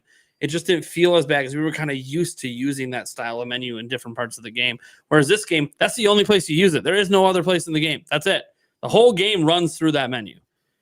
So it just feels like it would have been a perfect opportunity to make it better. But again, I say all these things and I'm like, I don't give a fuck. Like, I've had Exactly. so much goddamn fun. I just don't give a shit. I just organize my type: enemies, and then items. And then I just, at the beginning of the list, I go left to get to the ones that are on the other side. Mhm. And then I stay here. Like, it's whatever. And now, granted, I'm not at the point that I'm towards the end of the game where I have 100 plus echoes. But it's probably just going to get more annoying the more I play. I just love this game, man. I'm a big Zelda fan.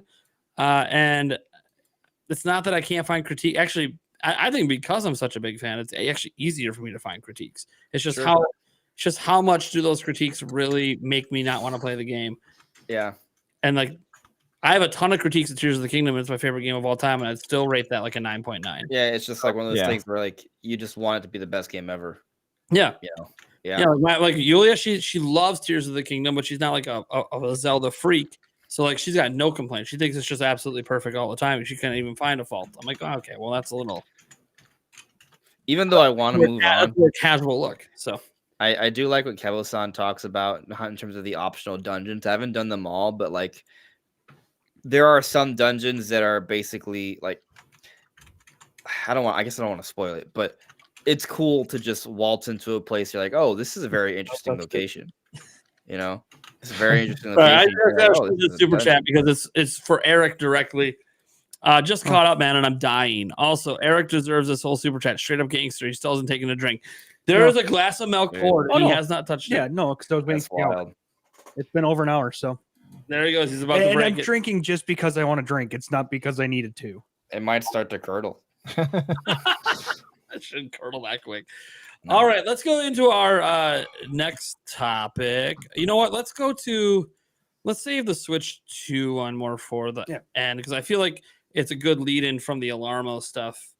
Because since people might have thought Switch 2 was going to be revealed this week, there was quite a few that thought it was a possibility. Let's go to Game Junction's topic here because Nintendo made a couple announcements today. Yeah, so we got some pretty interesting stuff today. It was a weird day for Nintendo, that's for sure. But first, we got the playtest program. Well, this actually came after, but we got the Nintendo Switch Online playtest program. So this one's a little confusing to me just because I know it's very limited, and they gave an exact amount of people. I think it's 10,000. Yep. And so 10,000 people get to check this out. You got to be hardwired in. It's got a start time, October 10th. You have to already have Nintendo Switch Online plus expansion pass. So there's a lot of hurdles that you have to jump through. But, I mean, it's limited 10,000, so not very many people are getting in. Do you have to be hardwired in? I believe you do not have to be hardwired. The JavaScript file says they suggest you play recommended with the hardware. Yeah, I think they're recommending because that's whatever feature this is. That's like what they're targeting for that. Right. But you don't have to do that. Yeah. And the reason why the application page doesn't work is because it hasn't opened yet. 10 a.m. Central Time tomorrow, 8 a.m. Pacific. Yada yada yada. Are we all? Is anyone trying to get in on that? Oh yeah, for sure. I mean, okay. yes. My hope is because that I figured out what it is, and I absolutely. I think I know what it is too. Absolutely. I think so too. Well, wrong way. Absolutely want to get in on. Okay, I don't actually know, but I have an idea. Yeah, I think we all have ideas. I hope that we can all get in so that we can discuss on the podcast. Though that's my hope. So there's an NDA. We're not allowed to talk about it. If you actually read the website. Oh, that's right. You're right. No, you're right. I did read that. But I'll say this: if we all get in, and let's just be honest, the internet already put it all out there, then I feel it's free. It's fair game.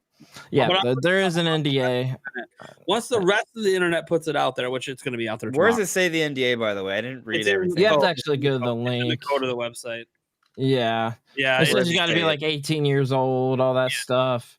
It's limited to certain countries. And it gives you the link. You can't talk about it.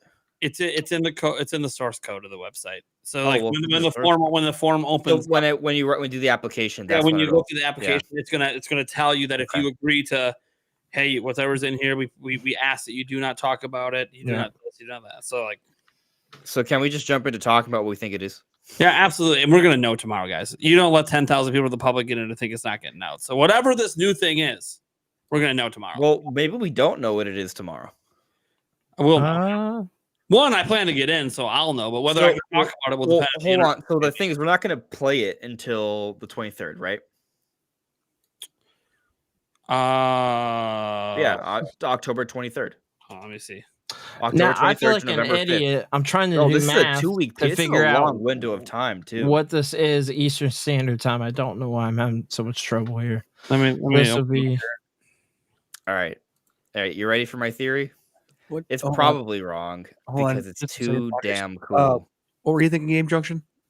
EST. I was trying to figure out what it is Eastern Standard Time. About to look at it tomorrow. It opens at because it's 8. So 8 a.m. Pacific time, 11 a.m. Eastern time. Okay. All I right, expect sweet. their website to go down because a lot of people are. Yeah, Gonna I'm talking about when it opens tomorrow, right? The play test Yeah. period is, I mean, that doesn't matter as much, but it actually lasts for almost 2 weeks. It looks like, which is interesting. Yeah. So it is becoming a play test, right? So what are we play testing? And a lot of us want to believe this is Switch 2 related. But it's confirmation bias up the wazoo. No, And whatever it is will be on Switch 2, but it's also going to be on Switch, or we wouldn't be testing it on Switch. so, what is a game that does not, that obviously it's not Mario Party, right? It's gonna be out already. Mario and Luigi, from what we know, yeah, because Mario Party comes out the 17th. This play period doesn't start until the 23rd. Okay. Why are they gonna play test the game that's already out there? You go into your theory. But no, but I'm looking at your face and I'm like, why are you wincing at that? You're going. I already have the. Okay, all right. See, all right, that's why. Okay, it's not the Mario Party thing because that's the factually correct thing. Okay, I don't. It's probably not to playtest Mario and Luigi, is it? Does that even have multiplayer? I don't think it's a single player game. It could be to playtest fitness boxing. I'm just gonna say right now, I don't think it's a game specific playtest. I don't either. It's a new feature for Nintendo Switch Online. Like there'll be games related to it, but it won't be like, what if that's the feature? But what if that's the feature? Well, multiplayer that's already to be able to play test future games on a separate app that's streamed, so that way there can't be any data mining. Well, yeah, there can still be data mining, but that's what you think it is. I mean, I'm just throwing out a possibility. Yeah, look, we're not technically going to know unless the people that get accepted tomorrow, if they're given details, or if they can download the app and they just can't use it till the 23rd, and you can kind of tell by the app. So download it. I'm going to tell you the most hyped possibility, right? I don't know what it is, right? I don't disagree with what you're saying necessarily, but I think the most hyped thing it could be, right, is it is a play test period where we sign up, we download an app, and we can play test games ahead of time, right? And there are games that why would they want us to play test? Because they want to do an online stress test usually, right? That kind of makes us think of like Splatfest, for example. Like, so this wouldn't be for Splatoon, this would be for another game. And that game will be a game that will maybe get shown off again very soon before the 23rd. So this is ultra hopium copium thinking that we're going to get a Switch 2 reveal before the 23rd. And basically what I'm getting at here is that they can't stress test a Switch 2 game on Switch 1, but they can stress test a game that might be cross-gen. So insert Metroid Prime 4 Beyond Yeah. multiplayer stress test in October, which is a great way to showcase the game, because we need to get more information on this game. Actually have it playable. Like, that would work pretty well if this game's coming out early on for Switch 2 next year. I've heard is this actually happening? Probably not. I've heard 3 games mentioned. A couple don't make sense, but Metroid Prime 4, Splatoon 4, and then Pokemon Legends ZA. I've seen those all on X today. So, yeah, I don't know how Splatoon I feel 4 about that. definitely not, because there's no way. It has to be a game that we can play on Switch 1. Right. Makes sense. Yeah. All right, you have permission to talk, Nate, on your podcast. I'm gonna throw something out there because I think this is stupidly obvious, and getting the hopium going for like individual games and getting to like play test like some future game that hasn't come out and how hype that would be. That's cool. I don't think that's what Nintendo's interested in at all, because that would mean that they're done doing public demos, and I just don't think they're done doing public demos to just do private demos. So the way I look at this is something that they don't even want people to talk about. Okay. If it's game related, it's getting out. That's matter what. It's like they're not going to want spoilers for Metroid Prime 4 or spoilers for some future unannounced game, because again, they'd want to announce it. Now, obviously, you can argue, well, maybe if they reveal Switch 2 or there's a direct before then, then we already know what the game is. Fine. I think it's for a service, because it's about a new thing being added to NSO that requires a separate app. So, like, I think it's for a service, and there's 2 ideas I have for it. One of them is they're going to combine all of NSO into one app, and they want us to test it out, because that is something that they want done. just in general, because they're going to clean that up by the time Switch 2 comes out, make it all one app. They're going to also update it on Switch where you can have it as one app. And maybe they want us to test that out. Now, the problem with that is, why would we need to be wired in for that? Why would we need to be in TV mode? It doesn't make any sense. So why, and we don't need to be, by the way, but why are they preferring that we play in TV mode with a full wired connection? Why do we need that stable, consistent, fast connection? Well, we don't need it. It's just recommended. No, but it's recommended like heavily. They're really pushing like you should play it that way, but you can play it, without it. But why are they recommending it? It's the most obvious thing ever. They're going to have a centralized game streaming service. Period. They already have game streaming on Switch. It's just not centralized. They have a centralized game streaming service. I have even a wild idea I told Eric before the show where it's like, what if the reason we're testing it on Switch is because what if they're unifying eShops between Switch and Switch 2, so Switch users can actually buy digital Switch 2 games, but it'll come with the caveat, like a big flag on it saying you can only play this game if you buy it through the streaming app that you get as part of your expansion pack membership on Switch, or obviously upgrade to Switch 2 and then you can download and play it local. And then they'll just have a stream. And I know a lot of you guys hate streaming services, and this is not what people want it to be. They don't want it to be game streaming. But I don't think game streaming is going anywhere. Yeah. I don't think it's going anywhere. You mentioned one thing that I think is like something that I think is important to focus on is that this is something that you have to have the expansion pack membership for, right? Yeah, so whatever. Yeah. So it's something that's going to make the expansion pack program more valuable, right? So thinking along those lines, like that's, And like if Nintendo has like a multiplayer game for Switch 2 that's exclusive to Switch 2, but you could instantly have an extra audience on Switch through the streaming app. I don't know that Nintendo is going to go in terms of the route of allowing Switch 2 games to be on it for Switch, because they do believe that games sell systems. But then again, streaming is not like a big enough thing that people prefer doing that over buying games individually and being able to have them on the system, whether digital or physical. So I don't think it's going to be a big deterrent at the launch of Switch 2. But I do think even if it's not the ability to play Switch 2 games on Switch through streaming, I think the idea of it being a streaming app, because they want you to do TV mode with a consistent connection. You can do it without, but they prefer that. To me, that means Nintendo, whatever is doing, they want this to be, they want the testing they're looking for is the situation in which people would do a certain thing. And a certain thing, such as streaming games, is something that most people would do via a wired connection on their TV. And that's why they want you to test it out. You could do it other ways, but they know other ways aren't ideal. What kind of games are we playing on the streaming service? This could be how Call of Duty comes over. Yeah. For now, it'll be local on Switch 2. But like even this version is Call of Duty day one. Maybe you'll be able to buy it on Switch, but you'll just only be able to use it through the service. But they tell you if you bring your account over to Switch 2, you'll be able to download it on Switch 2. That's just an obvious one. They can get out the gate. Because like for Switch, there's a lot of reasons to have like a really reliable streaming service, but it's been kind of hit or miss with most of it because it's nothing centralized. And by the way, they already work with Google. Their entire voice chat system on their phone app is through Google, which is kind of funny. But you consider that Stadia actually worked really, really well. Meaning Google has the technology to do this. And Amazon Luna. And if Nintendo decided to hook up with Google again and be like, hey, let's just repurpose this thing into a thing we can use and charge for. That could be a thing. Besides that, like if you look towards Switch 2, because we just presume, we'll just be able to get everything on there. Yeah, but what if this is their way of like future proofing for third party games when like PS6 and stuff comes out? We already have the service here. Just come in and get it. And they can do temporary runs. Like you talked about the gameplay demo idea, right? Well, they could do it through streaming.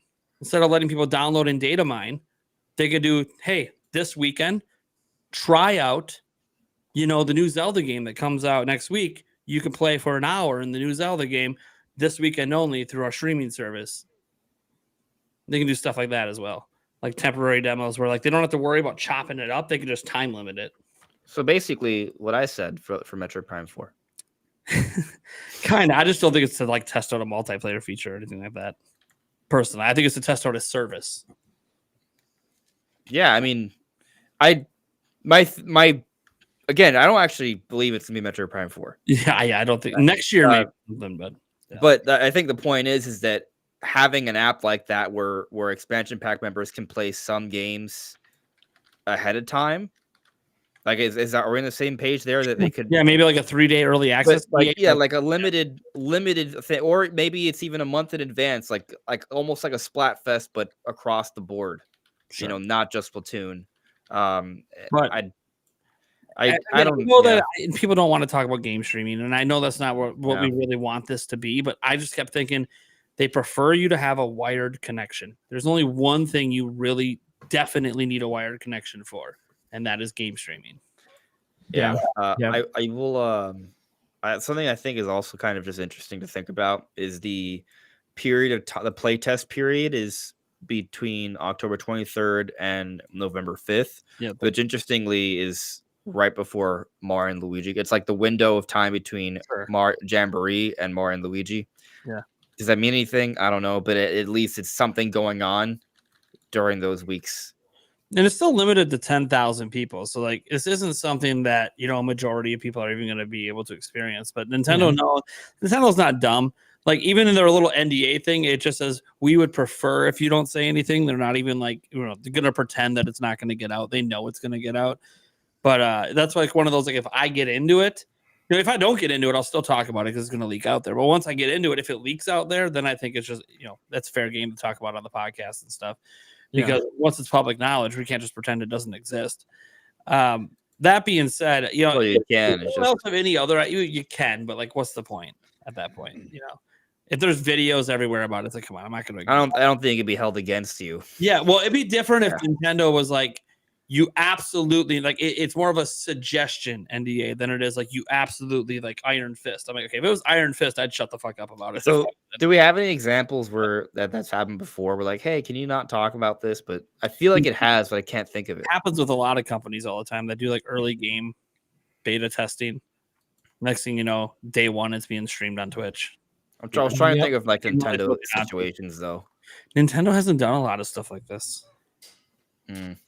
Like the other ones they did, if you remember, like they did the public Splatoon test, but that was public. You could just do whatever you want. Yeah.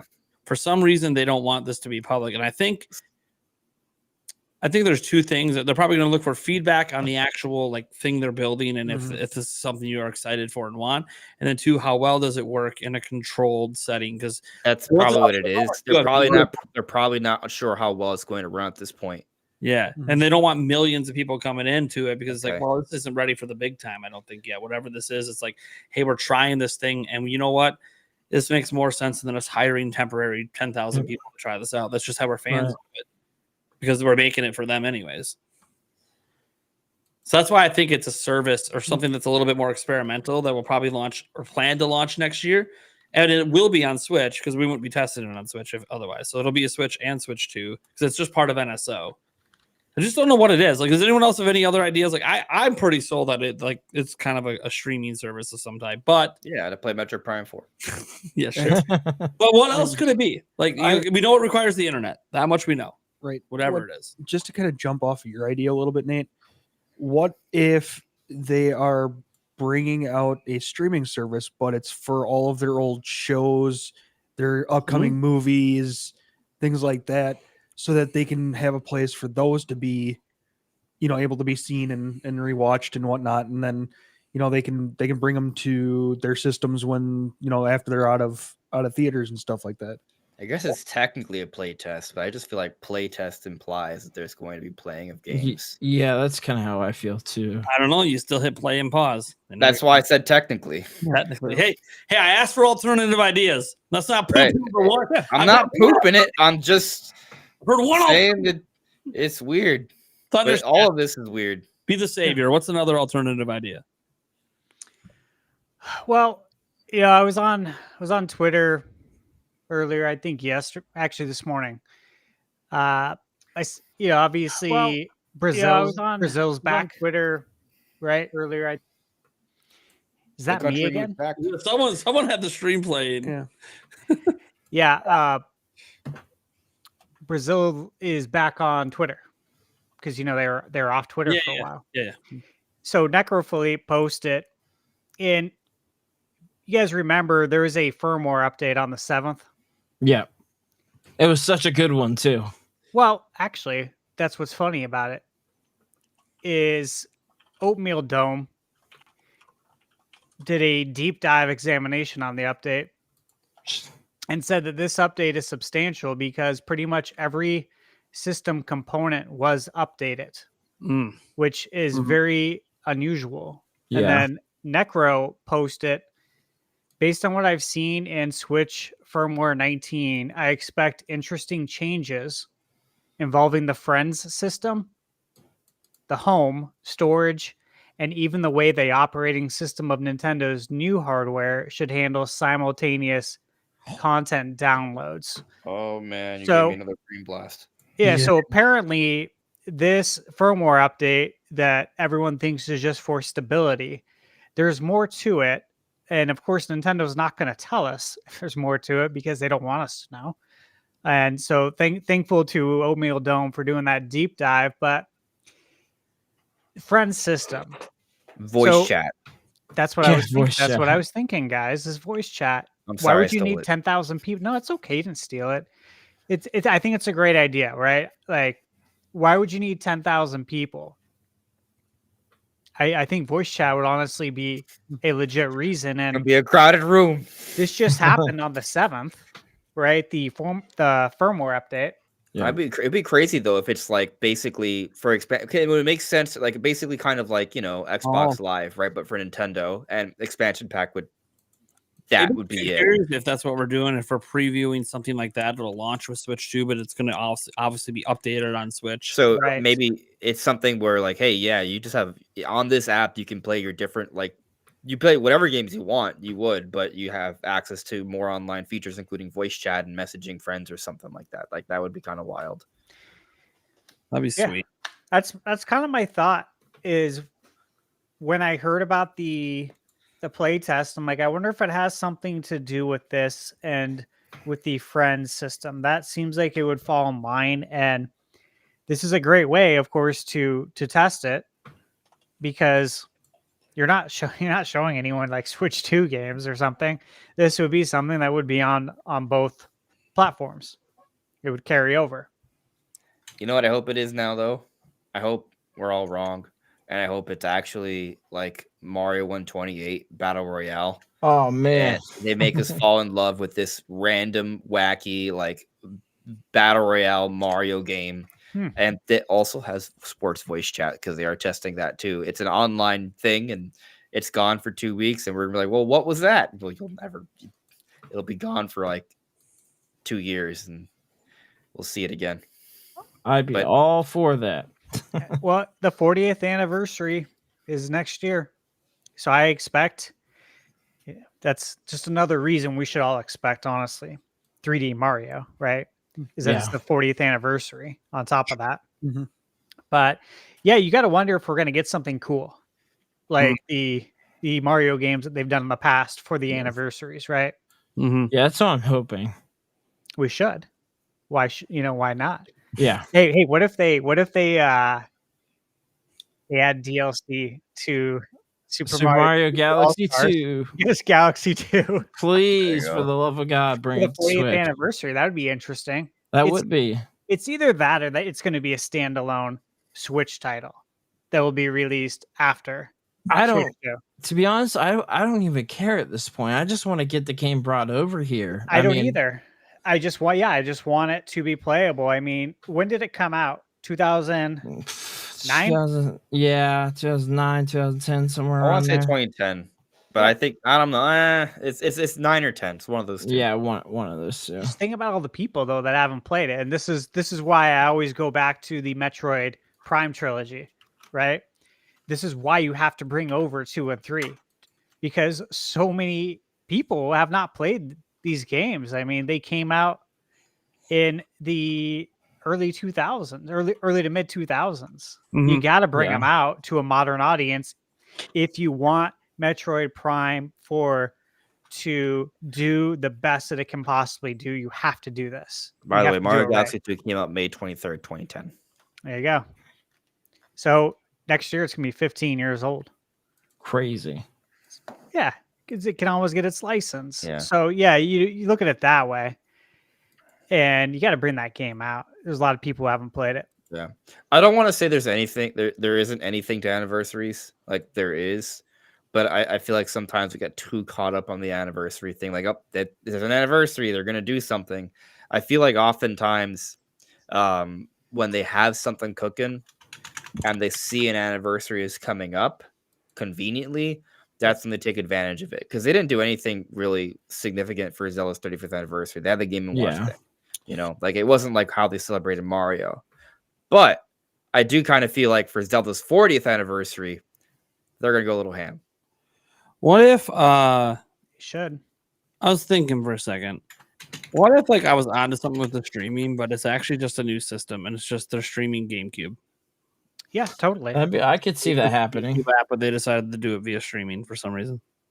It's like a teaser because we'll have GameCube on NSL for Switch too. Yeah, like maybe on here on Switch, it's streaming on Switch 2, it's local. I don't know. I mean, Why would you need Switch system to 1,000 handle people? GameCube? So that's it's a. Just to have a mini stress test. And they would all be multiplayer, right? Because in a 2-week period, you'd have 10,000 people kind of mostly playing. Bro, dude, imagine Melee online with voice chat. You know what? It could be that. You want to know why? When PlayStation Premium, like I get all the beta codes for the updates, right? Yeah. They had emailed me and asked if I would do a stress test on the games that were going to be streaming, the PS5 games, like when God of War Ragnarok became streamable. They wanted stress tests done to see how it would hold up streaming, and I took gave the feedback at the end and all that stuff.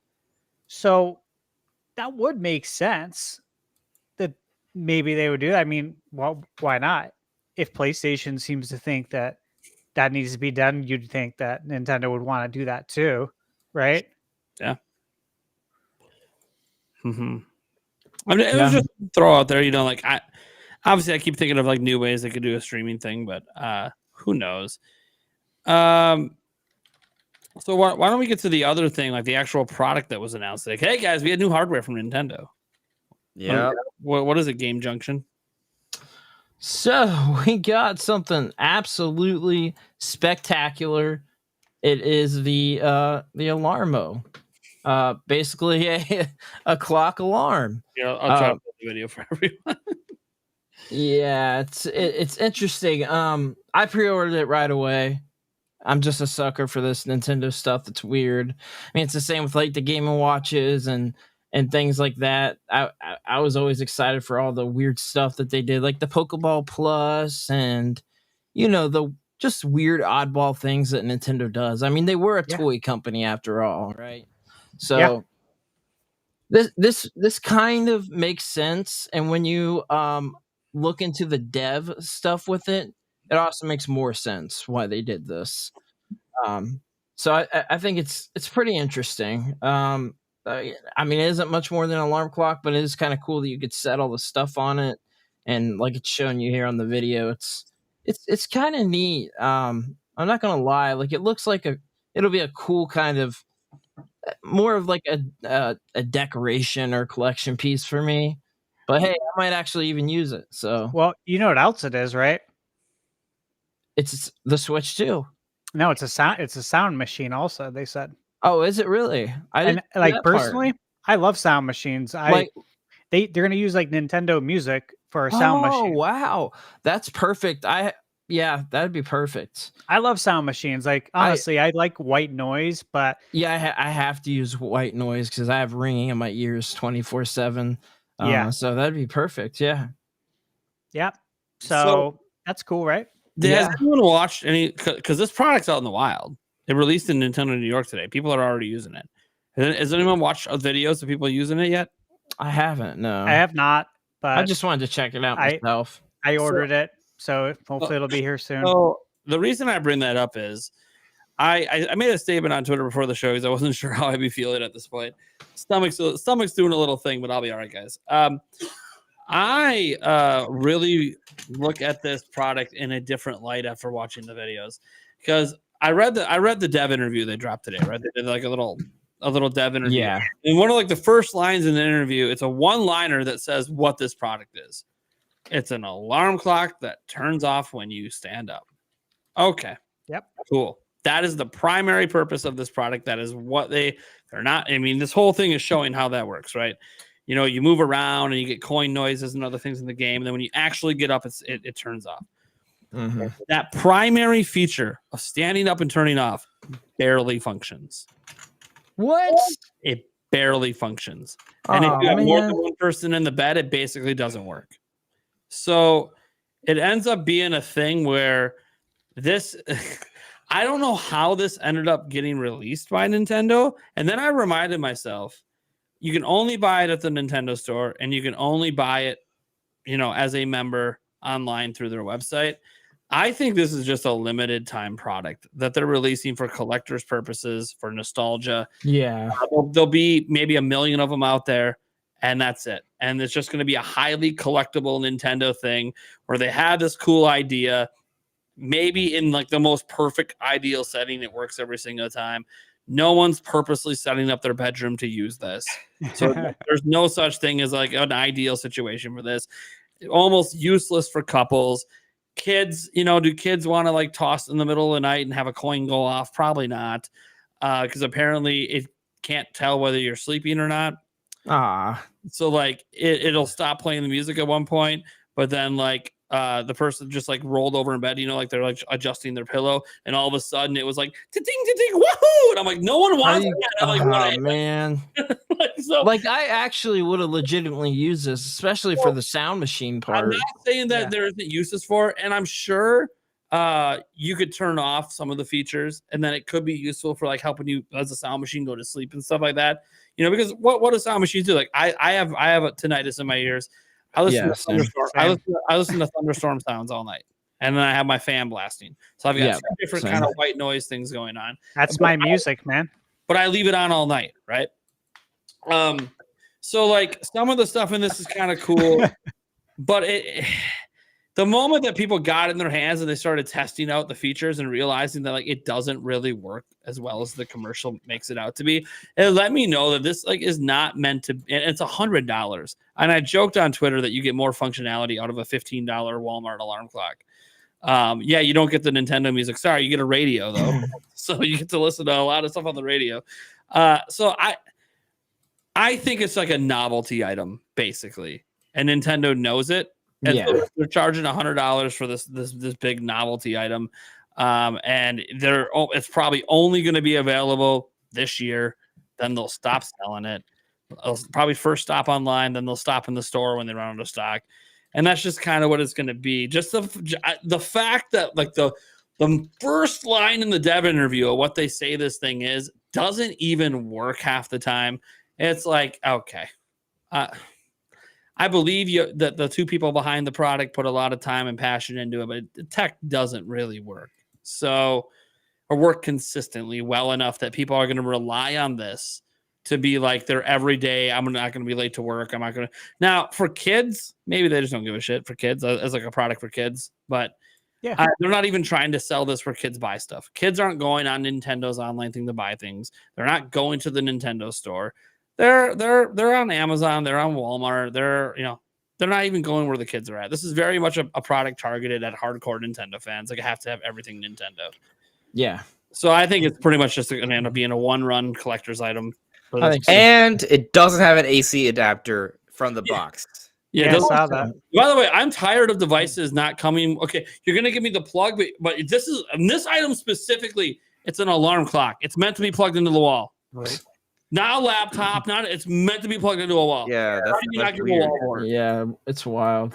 I'm so mad products do that now. And it's very expensive. It's $100. I mean, Apple started it. Let's be real here. Yeah, no, Apple pissed me off because here's what happened. They switched to USB-C 1 gen. They gave the USB-C to Lightning. They gave you the nice fast charging brick for 1 gen, and then they said, "Oh, everyone has it now, so we don't have to put it in the box." No, not everyone upgraded to that. So now you gotta buy a $50 charger from Apple to get the full speed. It's stupid. But no, it's wild. I'm assuming that it requires minimal voltage to function because it doesn't seem like it's something that's pretty high voltage. You can use a cheap one. But like I'll give you an example. I don't have extra of those in my house because products stopped coming with them. Right. I literally do not have an extra brick right now. I'd have to go out of my way with this product to buy more. I mean, I'm sure you could probably order something for like 5, 10, 15 bucks on Amazon. It's not expensive, but it's annoying. It's that I would buy a product I can't use out of the box until I buy something else.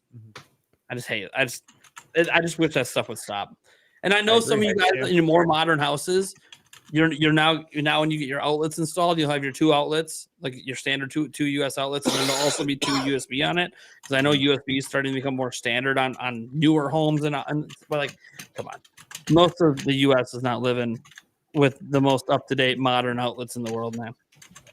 You know what I'm interested in though, with the Alarmo, and it's something I thought of like shortly after I had pre-ordered it. Is I wonder how long it's going to take for someone to hack it. Right. No, for It real. won't Like, take long. I mean, look at like the NES Classic Edition when it came out. That was able to run a Hack-G pretty soon after, and then and then all of them were really running it. Super Nintendo, the Sega. They'd be hacked by the weekend. I just wonder what they would do. Like, you know what I mean? Like, yeah. What if I could add some cool stuff to it? Third party stuff on it, or the screen might have a little touch thing on it. So now we're playing a game on our Alarmo. Yeah, I don't want to play a game on it, but I am wondering like if you can add other stuff. It's going to run Doom. We know that for sure. It should. Well, they put Doom on everything, so yeah, that's it'll be interesting. Like my interest in the product when like I thought it was kind of a joke when they announced it. I'm like, this is hilarious. Like, Nintendo knows what everyone wants, and they're dropping an alarm clock. That's very hard to get your hands on, and it's expensive. I'm like, this is a total Nintendo boss move. And I was just having fun with it all day. But then I showed Yulia the trailer, and she's like, oh, we should get that for the kids. And I'm like, oh, no, okay, I got to actually consider seriously buying one. And then I'm like, all right, let me just type it in and see if anyone has it now. Because they said it released today, but I'm like, okay, let me see. Oh, yeah, people at the Nintendo store. Oh, hey, here's some reviews. Here's oh. So this isn't something I'm actually ever going to use outside of like a video I make for it. Or just to be like, I have the Nintendo Alarmo, but I turned off all the features because they don't function correctly. And I'm trying to sleep in the middle of the night and I'm getting wahoos out the ass. Or Wahoo! you're getting wahooed by what happens if I'm in some friction? What happens if I'm having some motion in the ocean going? I don't need Link over there going, hi-ya! Actually, that would be really funny. That would be pretty awesome. I'm not gonna lie. You could lean into that, man. Yeah, for sure. Yeah. I mean, when you read through the website and stuff, like you have options, like you can pick gentle, firm, like it's not like gentle. All right. I mean, those are the words they use. That's perfect, man. We'll go for the firm option. Firm, please. Like, what is gentle and firm on an alarm clock? That's like what you use to describe like the hardness of a bed. Man, what you do in the privacy of your room is between you and your alarmo. You and your alarm. So I don't know. Like I might end up getting one on the off chance that we can maybe make it work for one of our kids, but I don't know. I also feel like if I get it, I'm just going to leave it in the box because I think it'll be worth more money if I just never ever. Yeah, that's a good point. Yeah, I don't know if I'm going to open mine for sure or not. But I think it won't be sold after this year, and then like you get 10 years down the road, how many of these aren't actually opened? You know, exactly. We've seen it happen. The other devices. What do you guys think about the free DLC though? I think they're just going to update with a few more games. They already confirmed Mario Kart and Animal Crossing. Yeah, the update's out now. You can actually get some extra now. I guess the thing is, if it is going to be kind of niche, like, are they going to continue updating it? Because that's what I was wondering. Yeah. How long are you going to support this thing? I think they'll do. I think they'll support it through like the first year of Switch 2, until they have like every major franchise on it, and then they'll just let it be at that point. I would like to see that. I would like to see a wave race theme. Or you know what? I thought of 2 games would be nice. That and how perfect would not white noise, but how perfect would a Sound Machine version be for Pilot Wings 64? Perfect. Give me Pilot Wings. Exactly. I was like, that would be really cool. If you're to going to try fall to asleep sell this with that. as a really unique, very strange, like if there's one thing people will use this for, it's noise to fall asleep. Okay, then give me the Yeah. stuff that actually people that want white noise want to listen to. Because, like, look, I listen to Nintendo music sometimes when I go to sleep. I got to be honest, it's the thunderstorm sounds and it's the fan. But you give me the propeller from Pilot Wings, I can swap that in. It's so good. I would love a Donkey Kong update. That'd be sick. Oh yeah, give us aquatic ambiance. Oh yeah. Oh yeah. The ambiance Yeah. would be great. Yeah. I'm all Or for in the morning, you hear the drums, the bongos. Yeah. Oh yeah, like whenever when DK leaves his house, like You know, oh all the Yeah. sound effects when you because it shows like when you're stretching and moving, and I saw it in the videos too, like it has all these different sound effects it does until you supposedly get out of bed. And I kept thinking, like, what happens when a couple does it and they're having a little morning fun? All those sound effects are gonna pop off every time you're moving. Yeah. Every time. Dude, that's cool, man. That's like ding. Oh ding. man, yeah. I think it's a that's little- hilarious. Like, Like I'll start laughing. Probably, but Thunder Stash, I expect you to open this and not leave it sealed. I want why are you to going hear faster? your review on it too. Coins. I think I don't know. Like I do kind of want to open it because I do too. I want them to kinda. add more games, and what I was thinking is that if Nintendo doesn't hypothetically like add a lot of stuff, that's where I think the modding community I think might so, come in too. and add what I just talked about. I mean, I very well might. I mean, if it's still available, get a second one. If that's the case, keep one sealed, have one to mess around with. Mod. If you do that, the sealed one would pay for both. Yeah, I easily think so too. down the road. But legitimately, like that was my very first thought was the modding scene. Something's gonna happen with this, and I think something kind of cool. I'm a sucker for any modded stuff. I like the weird, obscure, bizarre mods for stuff. You know, like the Doom running on a pregnancy test and things Yeah. like that. that you one know. was crazy. Yeah, that is weird. is that real? Is that possible? Yeah. No, that was real. Yeah, That was real, man. They've got Doom run on everything on the everything. on the refrigerators that have screens. Yep. They've done So- so much. It's amazing. I work for another YouTuber who does stuff for appliances, and he was checking out the fridge that has a screen on it, legitimate full Assassin's Creed on it, everything had stuff running on it. I thought it was Wow. wild. Yeah, it's absolutely That is wild. Yeah, it's crazy, man. It's pretty cool. This is a good gift for kids though, Yeah, it is. Or because me. they did mention that, like, I'm gonna get it for me. for couples, I like mean, if you're not single, this won't work. I had read that, of course, and Oh, I'm still single, so it's like so if someone wants to give me a gift. it's perfect for kids though. If you think about it, especially couples if they get up at like different times too. You know, like Yeah. some go to work before others, and sleep schedules are a little different. Like when my Yeah. fiance was working, like sometimes she'd be working, till 7, but then like I have my streams that might go to 11, and she's got to be up at like 5 in the morning, but I don't have to be up till 6:30. Sometimes you don't want alarms. Like the big thing is, it was always, even if it functioned correctly, it was always just a novelty item.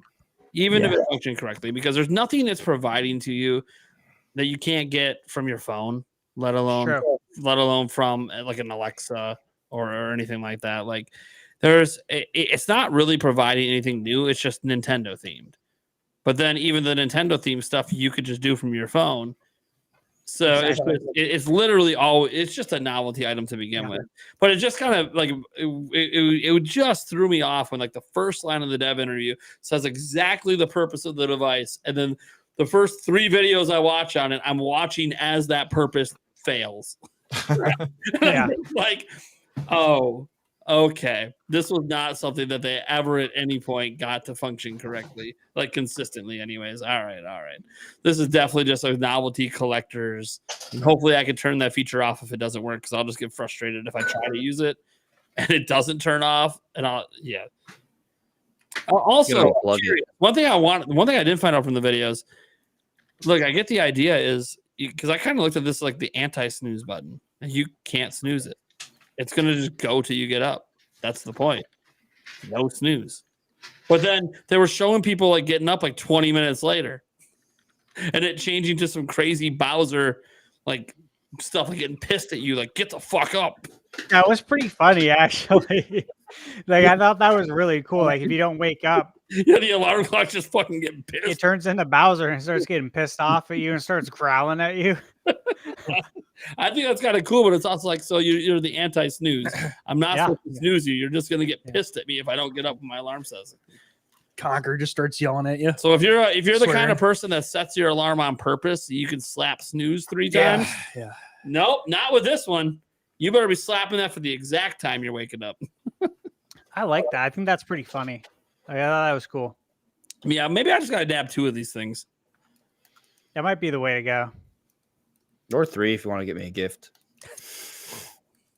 Don't actually. Just you make me feel bad. Do you want one? I'll No. I can buy it myself. I'm a grown man. I'm just joking. Girl making each other gifts. That gets weird. Time you've given to the podcast. Please don't. I was kidding. I'll be upset if you give me a gift. Because I don't have to get you a gift. You don't shit. Let's just all give each other gifts. Like if I get Eric a gift for like his birthday that just happened or Christmas, then he feels like obligated. Okay, I gotta go. Exactly, it's a terrible thing. Don't do it. A jersey, and then you took me to a game, or something like that. And I was like, well, okay, he spent more money than I did on him. Maybe I got to stop doing this gifting thing. Because like Eric just pays him back tenfold. Like, well, you got me a jersey. We better go to a game. Yeah. Anyways, that's all good. Anyways, so yeah, anyone else have anything to say about Alarmo? Yeah. Apparently this means Switch 2 is not coming out ever. You know what's funny? When people were saying that, like, oh, Nintendo's trolling us. Oh, we're not gonna get Switch. Oh, by the way, I've known about this thing for like weeks. And then they said it. And then they made another announcement. And it's like, oh yeah, clearly Alarmo wasn't replacing other announcements because then they announced the NSO thing. And it's like, okay, yeah, no shit. Like this USB-C device that we talked about on prior episodes, it was kind of like once it got broken down by other people and an alarm clock was one of the options on some of the testing that was going on. I'm like, oh, this is going to be either, and how big the device was. I'm like, okay, this is like something that sits on your desk and it's probably an alarm clock and this isn't Switch 2 related. And sure as shit, that's exactly what it is. Yeah. Did you look at the prototypes on the website? Yeah. It was because like the first prototype looked like what we like from the SEC pages, like the dimensions, like it matched it to a T essentially, minus the little wonky dial thing. Yeah. So like it is what it is. They actually released the product. It's cool. I guess speaking of Switch 2, isn't our last topic? Who had that topic? Hey, that's Eric. Yeah. As I'm losing steam. Oh, you need more spice. Yeah, I need more spice. Yeah. God you got another chip? I don't got another chip. Chili powder in your mouth. All right. And just freaking smelling salt. Do the cinnamon challenge. Dude, that's chili what powder. I need to get for you. I need to get smelling salts. Yes, I just ordered some of that. Those things are crazy, man. Dude, they work. That's why they use sports. They wake you the fuck up. They do, man. They're intense. Yeah. The cinnamon challenge, but with chili powder. See, speaking of gifts.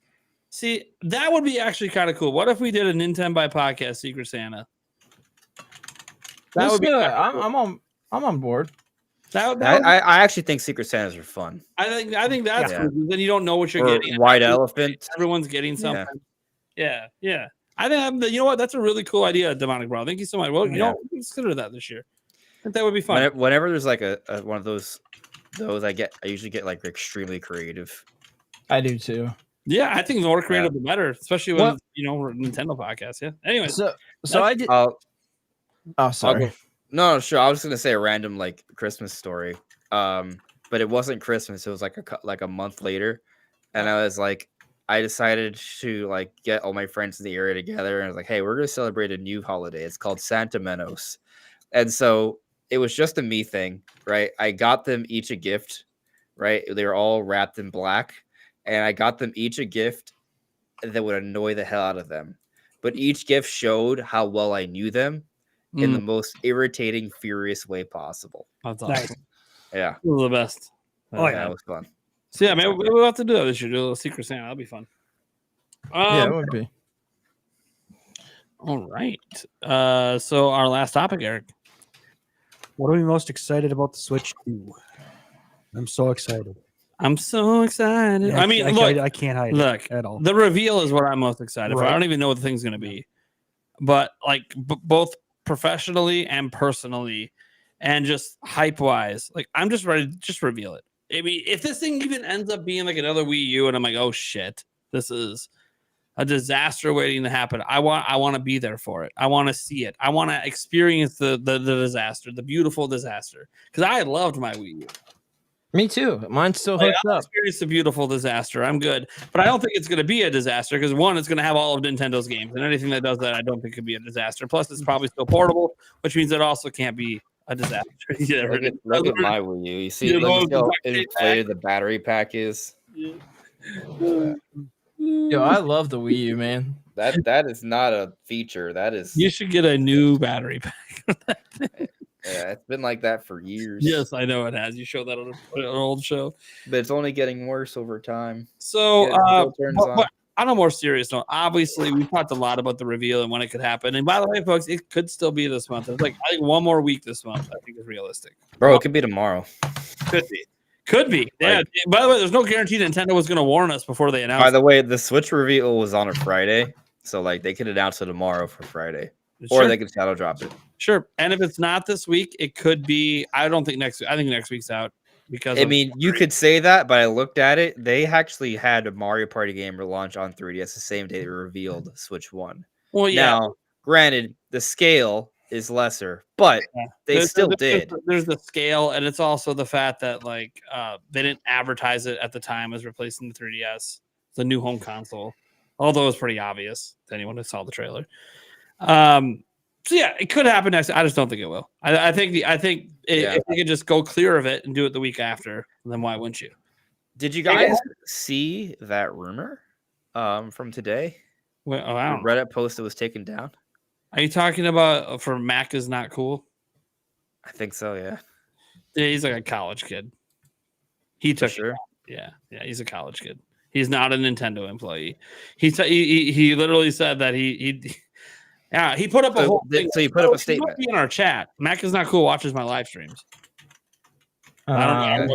He was here last night. So, but there's just like the reason people were freaking out is because they saw on one of his threads that he posted an image and he has one screenshot on Twitter of one of Nintendo's tweets. I forget which one. It was one of the recent ones. One of them was the Mario and Luigi tweet. I think the other one was the wake up from Mario Party. Yeah. And it showed a view post engagements option on there. Yep. Which some people took to mean, oh, does that mean he can view the post engagement account to do that? From Nintendo of America. Yeah. But it turned out he admitted he photoshopped it. So, he didn't think people were going to catch on and say anything about it, but you know. Okay, so that's what I wanted to see though. That he's so. I guess my issue is that by taking down the post, you can't see what he said. Well, he put up a response and pinned it, and then he showed an archive version of everything. So it's up if you want to find it still. But I know because I did some digging in and like, oh, that might be an interesting video, and then I'm like, oh, okay. Well, now that it all played out, I got it. Because I wasn't going to say anything. Just he's been at my streams. I figured I'll live stream. He'll show up, and I'll just ask him. But then I'll anyways. But it was a cool theory because again, the view, if you use Twitter regularly, you know that view stats thing you cannot see unless you're logged into the account. That being said, for Switch 2, you know, we could talk about a lot of different features and a lot of different things to be excited for. You know, the reveal is obviously one of the things I'm most hyped for at the moment. I had a meeting today that was actually about the reveal, which is crazy shit. But tell us about it. Yeah. Andres knows a little bit of it, but like I can't. It's kind of a business thing. I can't get into it. But I mean, I guess I could technically. I haven't signed jack shit right now. I guess it's not like I'm under an NDA. I can't say anything. It's not. I don't think it's a good idea. When anything's being revealed. To be clear, I do not know any of that. No. Shit. Yeah, I wouldn't say anything. To clarify though. Forget that stuff. People thought the commercial, because remember how like Paul Gale and they said they knew about a commercial that was filmed. People assume now that it was the Alarmo commercial. Now I haven't seen Paul Gale say anything yet. I have to double check. Maybe he said something on Twitter. Nate the Hate clarified that is not what he was Right, told. but he also has yet to get that other piece of data to verify it's what he something heard. game related. He's waiting for some sort of game trailer, and then he said as soon as that drops, and if it confirms, he will then spew everything he was told. Yeah. And Brazil also said that he still expects the reveal to happen. Yeah, he's laughed. He laughed. Yeah, I didn't even know this was coming today, and I'm still Team 2024. It's like, okay. Well, he also mentioned he's known about the clock for a little bit. He knew about it. It has not impacted his thinking. Yeah. And by the way, when I said that I knew about it for a few weeks, like I didn't know exactly what it was, but I mean the SEC filing kind of gave us a decent idea. Yeah, and it was in mass manufacturing, so it was clearly something that like is coming sooner. Yeah, Anyways, so thinking about that question about Switch 2, what am I most excited about for it? I think the number one thing that always excites me going into a new generation with Nintendo in particular is it's a reset on every IP. So new Smash Bros, a new Mario Kart, a new 3D Mario, a new 3D Zelda, a new Pikmin, a new Splatoon. Like every major franchise that is successful for Nintendo is going to get a new major release again because of it. Whereas when you're on Switch, like Breath of the Wild came out, and I had a serious question. Are we going to get another major 3D Zelda game on this system? We might not. And they might be 10 years before I see Zelda again. Like in terms of a major 3D one, obviously we got Tears of the Kingdom, but that's never a guarantee. I'll give you an example. Mario Odyssey came out in 2017, and we haven't had a brand new 3D Mario game since. You could argue about Bowser's Fury. It's not a full game. Yeah, it's not a full I game. knew immediately someone's going to bring up Bowser's Fury, but you know what I mean? Like, I thought we'd have another one by now, but we did, and that's the thing. There's not guarantees of that. They're not guarantees you're going to get like 2 Splatoon games like we got or 2 Xenoblades like we got. So my thing is just we're going to get new games and my favorite stuff all over again, and then you throw on top that they're going to have power they've never had before, and knowing what they were doing on Switch and how incredible those games were, knowing that Nintendo dropped a 3D Zelda game on hardware that is extremely dated last year that still was up for Game of the Year and didn't win it, but took second place. Well, technically won the Japan one, but whatever. That is incredible. The fact that if Metroid Prime 4 Beyond would have came out this year, it probably would have been up for GOTY as well. So it's crazy. Probably at the Golden Joystick Awards, though. Yeah, not the Golden Joystick Awards. But I just look at this whole situation as kind of like a whole branch of brand new Nintendo games and their biggest IPs with more power than they've ever had before. And I know we talk about how Nintendo doesn't care about power. Did some of their developers care about power? And they do amazing things with the power they have. They care about power. It's just there's other factors. It's how they use it that makes me happy. Like, I love 60 FPS Zelda. I do not think the next 3D Zelda game is going to be 60 FPS. Because I think they're going to use the power for gameplay ideas. Do you want to bet another hot chip challenge on that? Will you actually put the hot chip and eat the whole chip? No, because I'm not going to make that bet. Well, you're the one that brought it up. Because as a joke, I'm not going to actually do that. You know, the funny thing is I tried to bet him the hot chip one other time on the show, and I brought it up, and he's like, nope. No, but now he brings it up, and he still backs off. See, because it was a joke. I don't joke with bets. All right. Bets are real for me. Just ask my audience. Do I fuck around with bets? No. The other thing is, though, like the other thing is that I was gonna be cheap and be like, well, the next Zelda game probably will be 60 frames per second because it won't be a full 3D Zelda. It'll be something else. Oh, sure, yeah, like if it's a top down or a remaster or something. Yeah.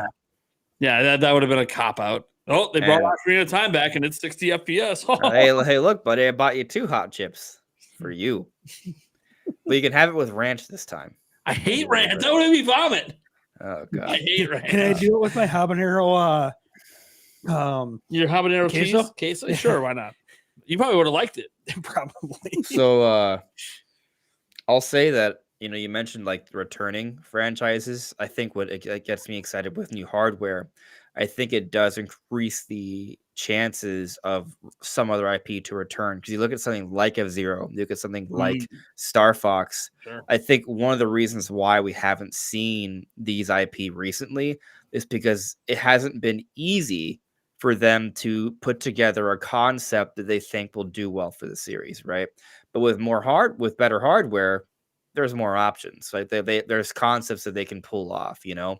Like you look at Breath of the Wild, they've been wanting to make Breath of the Wild for a long time. They didn't do it until they got to the Wii U because that's when the technology was at a point where they felt they could pull it off in a way that they thought made sense. So, I get excited because I think there's a really, really high chance there will be a new F-Zero game for Switch 2. There will be a new Star Fox game for Switch 2. There will be a new Donkey Kong game for Switch 2. I'm willing to bet on that. Granted, I have like the entire Switch 2 generation to see that out, so it's kind of one of those things. Are we going to go back 8 years? Hey, on a new DK game for a while. Maybe it shifted to Switch 2. Yeah, that's probably it. Yeah, I do believe that. Yeah, I literally do believe that. The moment they announced Donkey Kong Returns HD for January, I'm like, oh, they shifted that thing to Switch 2. Oh, they absolutely did. Yeah. Which please tell me that means it's 3D. Please not side scrolling. Like, please say it's really ambitious, and that's why you shifted it. That'd be great. But I'm cool with the side scrolling one too, as long as it's really good. Yeah, same. So, Eric, what tickles your fancy the most? Hopefully. Clearly, it's another hot chip. Yeah, right. No, I'm looking at right now. My battery's dying pretty well on my Switch, so I was looking at replacements. So that might be, actually being able to play a game for more than an hour. It's kind of more of what I'm looking for right now. But no, just to see what new games, what third party brings to the Switch 2 is kind of what I'm excited about. Okay. Cool. Game Junction, man. Well, for me, I'm excited to see what third parties bring, obviously, to the Switch 2. I mean, there's a lot I'm looking for. It's really hard to narrow down exactly everything. There's a lot that I'm looking forward to. Super hyped. So, yeah. Okay. Let's see here. We just have stash left, right? I believe so. All right, man. Okay, so what I'm most excited about, I think it's got to be the same thing that I'm always excited about for a new Nintendo console. However, this one might be a little bit different because in the past, you're excited about new ways to play, right? We look at back during the Super Nintendo era and going to the 64, we're getting full 3D games. We're getting a joystick that was never on a controller before. We had the Rumble Pack. We had a lot of cool stuff, right? Then, we go to GameCube and we got this completely redesigned looking controller that was really cool.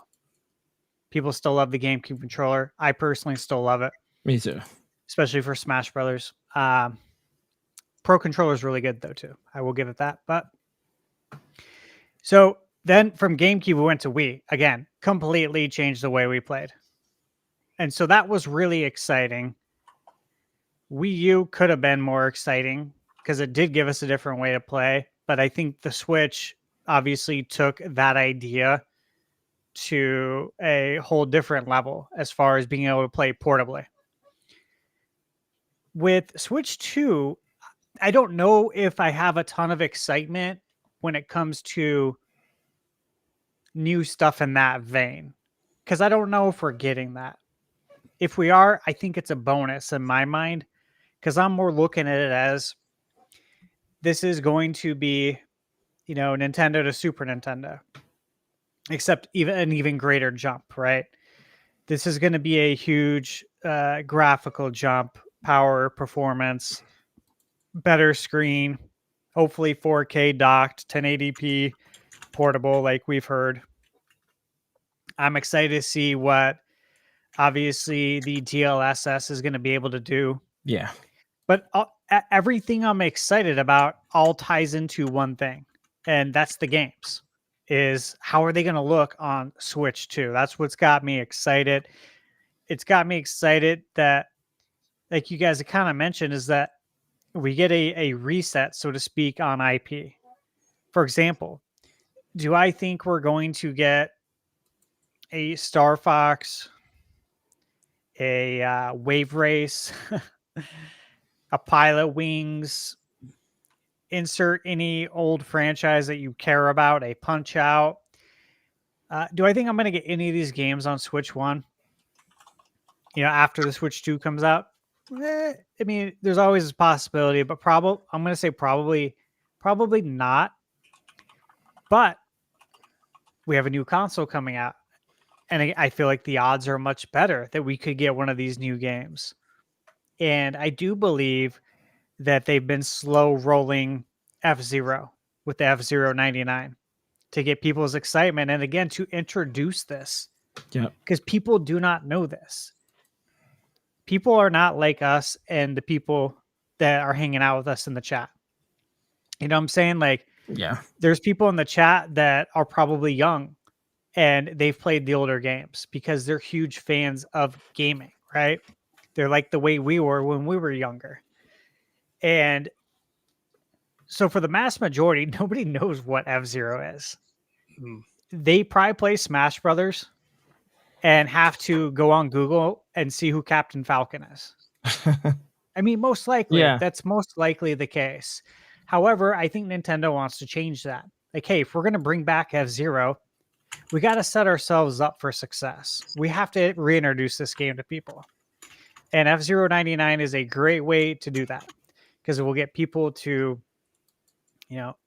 buy the NSO membership. Now, I'm not saying it's a huge selling point, but if people end up playing it and they like it, they might now have interest in the game. And that's a good way of doing it because it supports your online service as well. And it can help hopefully bridge those sales when and if F-Zero comes out. Which again, do I think it's logical that we get F-Zero GX remastered? Yes. Highly logical. We've got other GameCube games remastered. Why wouldn't we get this? Why would you bring F-Zero 99 and not bring out GX? Why are we getting F-Zero GP Legend and Maximum Velocity if you're not thinking about giving us an F-Zero remaster or a new F-Zero game? You know what I mean? Like, it's kind of easy to connect the dots as far as being logical.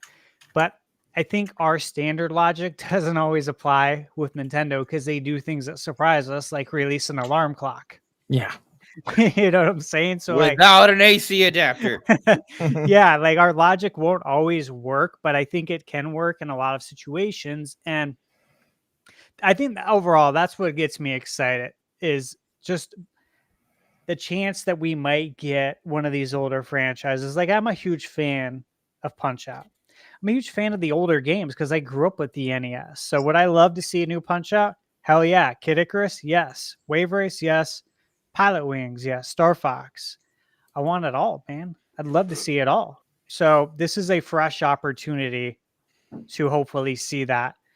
And yeah, I'm excited about the third parties, see what they bring over. But in my mind, I feel like almost everything's coming over. That's where I'm at. And if that happens, that's fantastic. But nobody's ever bought a Nintendo console for the third-party games. They buy it for Nintendo's games, for their IP. And if you have all the third parties, that's awesome. And I would buy a lot of them on Switch 2, just as I did on Switch 1. It also could expand the audience of people who don't care about Nintendo's games, but they just really want really high quality portable everything third party. Yeah, and if you think about it, like the Switch 2 is going to be, everyone says there's so much competition now with all these handhelds with Nintendo. Yeah. But it's like the Switch is natively playing these games on a cartridge. It's not a cloud device. And I think there's something to be said for that, because that's what's coming to the market is a lot of cloud stuff. And I did a study on this like not too long ago for a different podcast, and I was looking at the amount of people that have good internet, not just in the US but throughout the world. Those numbers are not where they need to be in order for cloud to take off, truly. So it's interesting. But again, that's just another selling point to me of Switch 2, and what's going to make it unique is that we don't have to worry about this cloud stuff. Yeah. So yeah, overall, I'm just very excited. I was talking with one of the guys in the chat, Brolin, but we were just kind of talking about the history of the lead ups, right, to console launches, and I was just kind of explaining that I've been following the rumor mill on the internet since the dawn of the internet, right? Pretty much, yeah. Yeah, and it's really fun to follow the rumors and the hype and the lead up. And he was asking me if this is any different, the Switch 2 versus like in the past. Yeah. When Dolphin was first, out Dolphin, there. Revolution. Yeah, the Revolution was really exciting because when we were getting like information, and you remember when the info would trickle in, and the patents was a big deal back then, because we're looking at patents for like accelerometers and shit. We're like, what is this going to be? Like, how does this work? Because it was new tech, like for all of us. And so that was really exciting.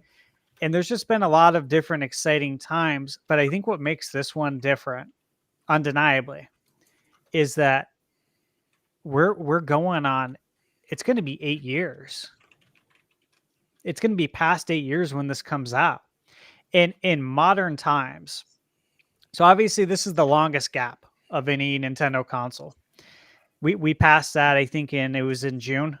Yeah, I think so. But even bigger than that is that the longest gap was NES to Super. Okay, a lot of people were not born yet, right?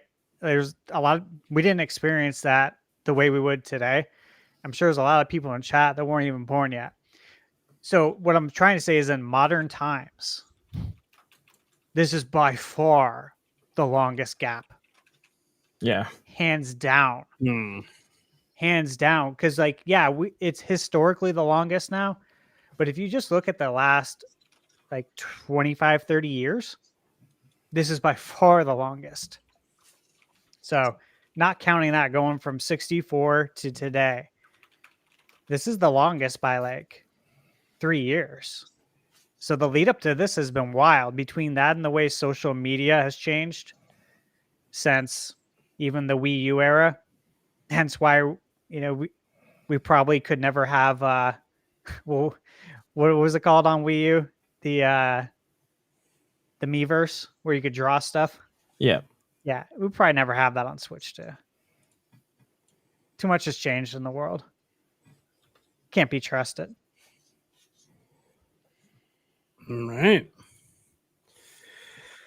All right. Let's get into the Q&A here. We have some stuff queued up here. We have let's see, Sam Talks Games. By the way, if anyone wants to get questions in, now's the time. $2 and up super chats, or use your member chats if you happen to be a member. My channel or anyone else's channel who's co-streaming this, because that stuff comes through on my end as well for us to share. I wonder, do you guys ever think about ranking your favorite games or where they fall? I don't really think about it, except when people ask me. Yeah. It's not something I like, just as an individual. Unless I'm making a video or someone asks me about it, it's not something I ever think to do. Yeah. I always know, I have my favorite game, and then there's a couple at because Secret of Mana was my favorite game for so long that it's actually easy for me to keep track of some of my top favorites. But I don't really. I think the last time that I seriously did actual serious rankings of anything was back at Zelda Informer. I made a list where I ranked every single Zelda game, and that took me like 2 months to put that thing together. Because when I'm going to make like serious rankings, not off the cusp, like if you just ask my top 5 games right now, it might be different than what I say a month from now. Because I'm not putting like a ton of serious thought into it like I did there. I went back and replayed a bunch and took notes, and it was really hard to rank the whole series. But so yeah, I don't actually ever think about it unless people bring it up. Yeah, I don't really think about it either. Yeah, I never think about it unless, again, if I get asked. But I look at it, it's like someone asking me, who's your favorite family members or your favorite employee. It's like, I don't have a favorite one, man, at all. I don't. And again, I'd say I don't even think about that. Yeah. I just don't. I don't want to. Yeah. Yeah, dude. I had someone ask, what is it? A friend of mine asked me one time, like, dude, who's your favorite family member? I'm like, I never thought about it. You're making me think about it, and I'm feeling real guilty right now about the thoughts crossing my mind. I don't want to think about this kind of stuff, but sure, I think deep down we all have some things that we prefer in certain family members, but it's like, I don't want to think about it like that. You're making me now pit family members in my mind against each other. This is getting messed up. It's like asking me my favorite kid. Like, there probably is an answer in there, but I don't want to ever say it out loud because I will feel like a piece of shit. It's gonna be a Smash Bros. family member edition. So I'm just like, nope. We just don't go there in my mind. Don't make them, but like they did, and I was like, oh shit. And I think I just blurted out the only answer I thought that I might get away with. I don't know, my right hand, and then I'm like, oh shit. I just said I prefer my right hand over every person in my family. That's also a bad answer. Yep. Damn it. Whoops. Anyways, no. So I don't think any of us ever really think about it. Do you understand about it? Not lately. I kind of just enjoy games, and yeah, I think that's what most people do. I think what happens is when I was younger, I definitely did. Sure. I definitely did because it was kind of part of the there's a lot that went into that. Like I remember like the cafeteria arguments. Oh, PS2 has better graphics than GameCube, and I'd be like, that's factually incorrect, but back then it didn't matter. Like people still believe that to this day that PS2 is more powerful than GameCube. It would always. Dude, it's insane. Really, yeah, like we already know definitively that wasn't true, but it would grind my gears not because I was a Nintendo fan per se, but because it was just factually incorrect. Yeah, and everyone believed it. But like when you would have arguments like that, like you would put more. You would want to say, "Oh, this is the best game ever." Like you want to say certain things with more confidence to win arguments. Like I was a little kid, but yeah. Like back then, I didn't have as many games I had played. Why do I have Resident Evil 4 and not you? Right. But like it was easier for me to say back when I only played N64 and GameCube, my top 5 favorite games. Right. It's not that at this point it's so hard because let's just focusing on Zelda. Like I could say, oh yeah, Breath of the Wild is my favorite game, but I don't know. Ocarina of Time had a significant impact on me, right? It's a huge debate just with franchises, let alone. Yeah. I think it's like a debate between Breath and Tears because Tears objectively just has a lot more, right? So it has everything Breath has and then more, right? So it's like, how do you rank Breath better than Tears? But then some people do. And there's the impact though that Breath has that Tears could never have. Right. But then the initial walkout sequence, the first time you climb and glide, it's like Tears can't give you that first time thing. The other thing though is that I'm at a point where it doesn't even matter. It doesn't matter. Anyone who games long enough. It's a good game. I like it. It makes me happy. Yep. And that's it. Maybe I'll come back to it someday. And it's like that for movies and animes for me too, right? I could people ask one of my favorite animes. I could probably list off 20 animes that I love, and maybe I won't watch them for 3 years. I'll come back and I'll rewatch it and I'll enjoy it again. Yeah. And it's not for right now I'm watching through Fairy Tail again and I love it. I'm like, oh, this is why I love Fairy Tail. It's so good, And if you ask me now, like, what's my favorite anime? I guess technically right now it's Fairy Tail. But you know what's going to happen next month once I'm done binging Fairy Tail? I'm going to watch something else. And at that point in time, that's going to be the anime on my mind. Yeah. It's like that with games or whatever else. Sure. God dang it. Now I got to go back and watch Full Metal Alchemist. Brotherhood? Either one. Okay. I like them both. Sure. There we go. Next up, we got $5 super chat in from Christian's second account. I still don't know what you did with your first one. Just want to tell everyone in Florida to stay safe during the storm. I'm in St. Augustine, Florida, so thankfully not too bad for us. Love you guys. Yeah, I think things are supposed to start hitting landfall tonight at some point. I'm in Miami. Yeah. So at some point it's supposed to hit. Maybe it already started. I don't know. But obviously thoughts go out. Yeah, it did. As the show was starting, it was getting windy. Like I had a ladder that was out in the back and it fell down. It was a really loud noise. I didn't know what it was. I was worried. It was just the ladder. But the ladder actually fell pretty close to the sliding door, like the glass. It could have been bad. Bad, yeah. Yeah. Got lucky, yeah. But it's one of those things that I hope everyone stays safe. I know, just like the last one, there will be people that unfortunately do die. And I feel for all you guys, especially for the ones that can't evacuate. There's ones that could evacuate but chose to stay. I don't necessarily always feel as bad for them because that was a choice. But the people that don't have that choice, that's who I always feel the worst for when stuff happens like this. So hopefully it's minimal. I don't even know what minimal is, but hopefully it's minimal. Next up, Taurus comes in for $5 saying, anyone sign up for the Nintendo closed playtest tomorrow? You can't sign up for it yet. Or anyone signing up for it. Well, I'm going to try. Are all you guys going to try? I think all of us will probably be. Yeah, definitely. Try.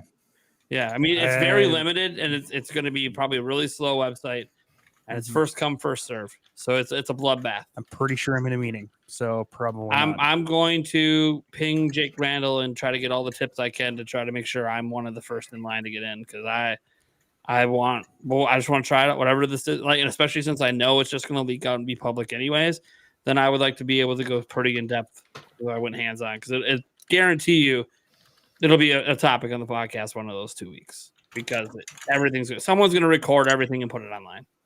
So, and besides, Nintendo's just asking, can you please not share? But if you do, whatever. It's not like we're gonna sue you for it. No, it's one of those it's one of those I just don't think they can legally ask because it's a public thing. Yeah. So it's just like, hey, we don't want you to share it, but if you do, Flipping the Switch became a member, by the way. Shout out to Flipping the Switch double time, because Flipping the Switch originally gifted 5 members and then became a member right after.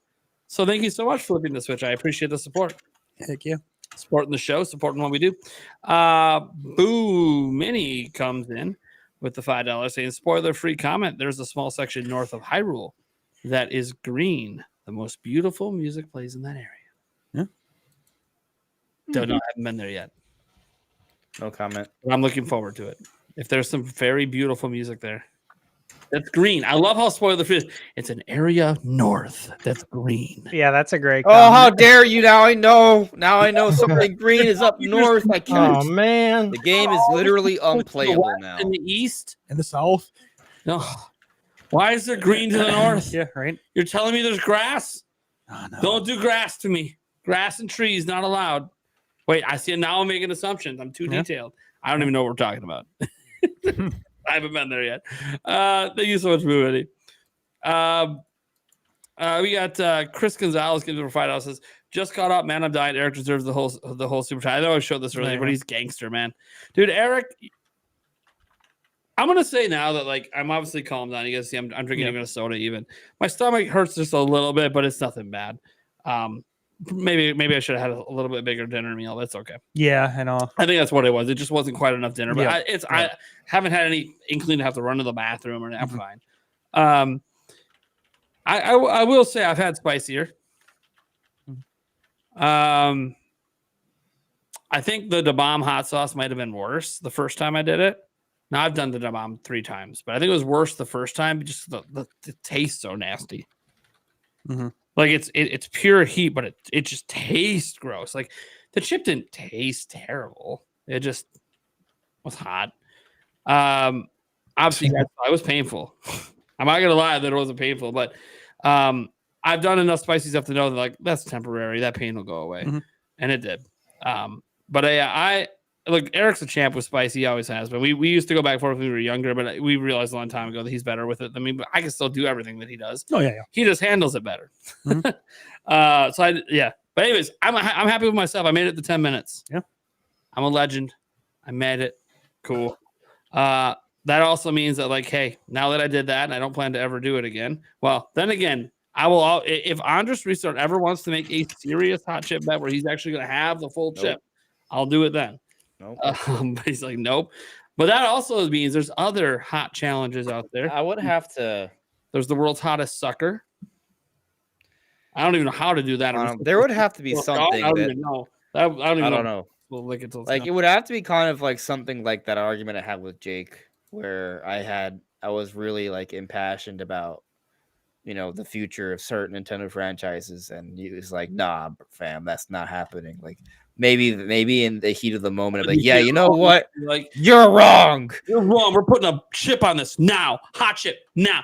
Bet no. I got to be really heated about it. I gotta feel like I need to make like a bold statement. All right, so we gotta, guys. You're here now. When you're on his live streams, push his buttons. Push the button. That. I'll just stop live streaming.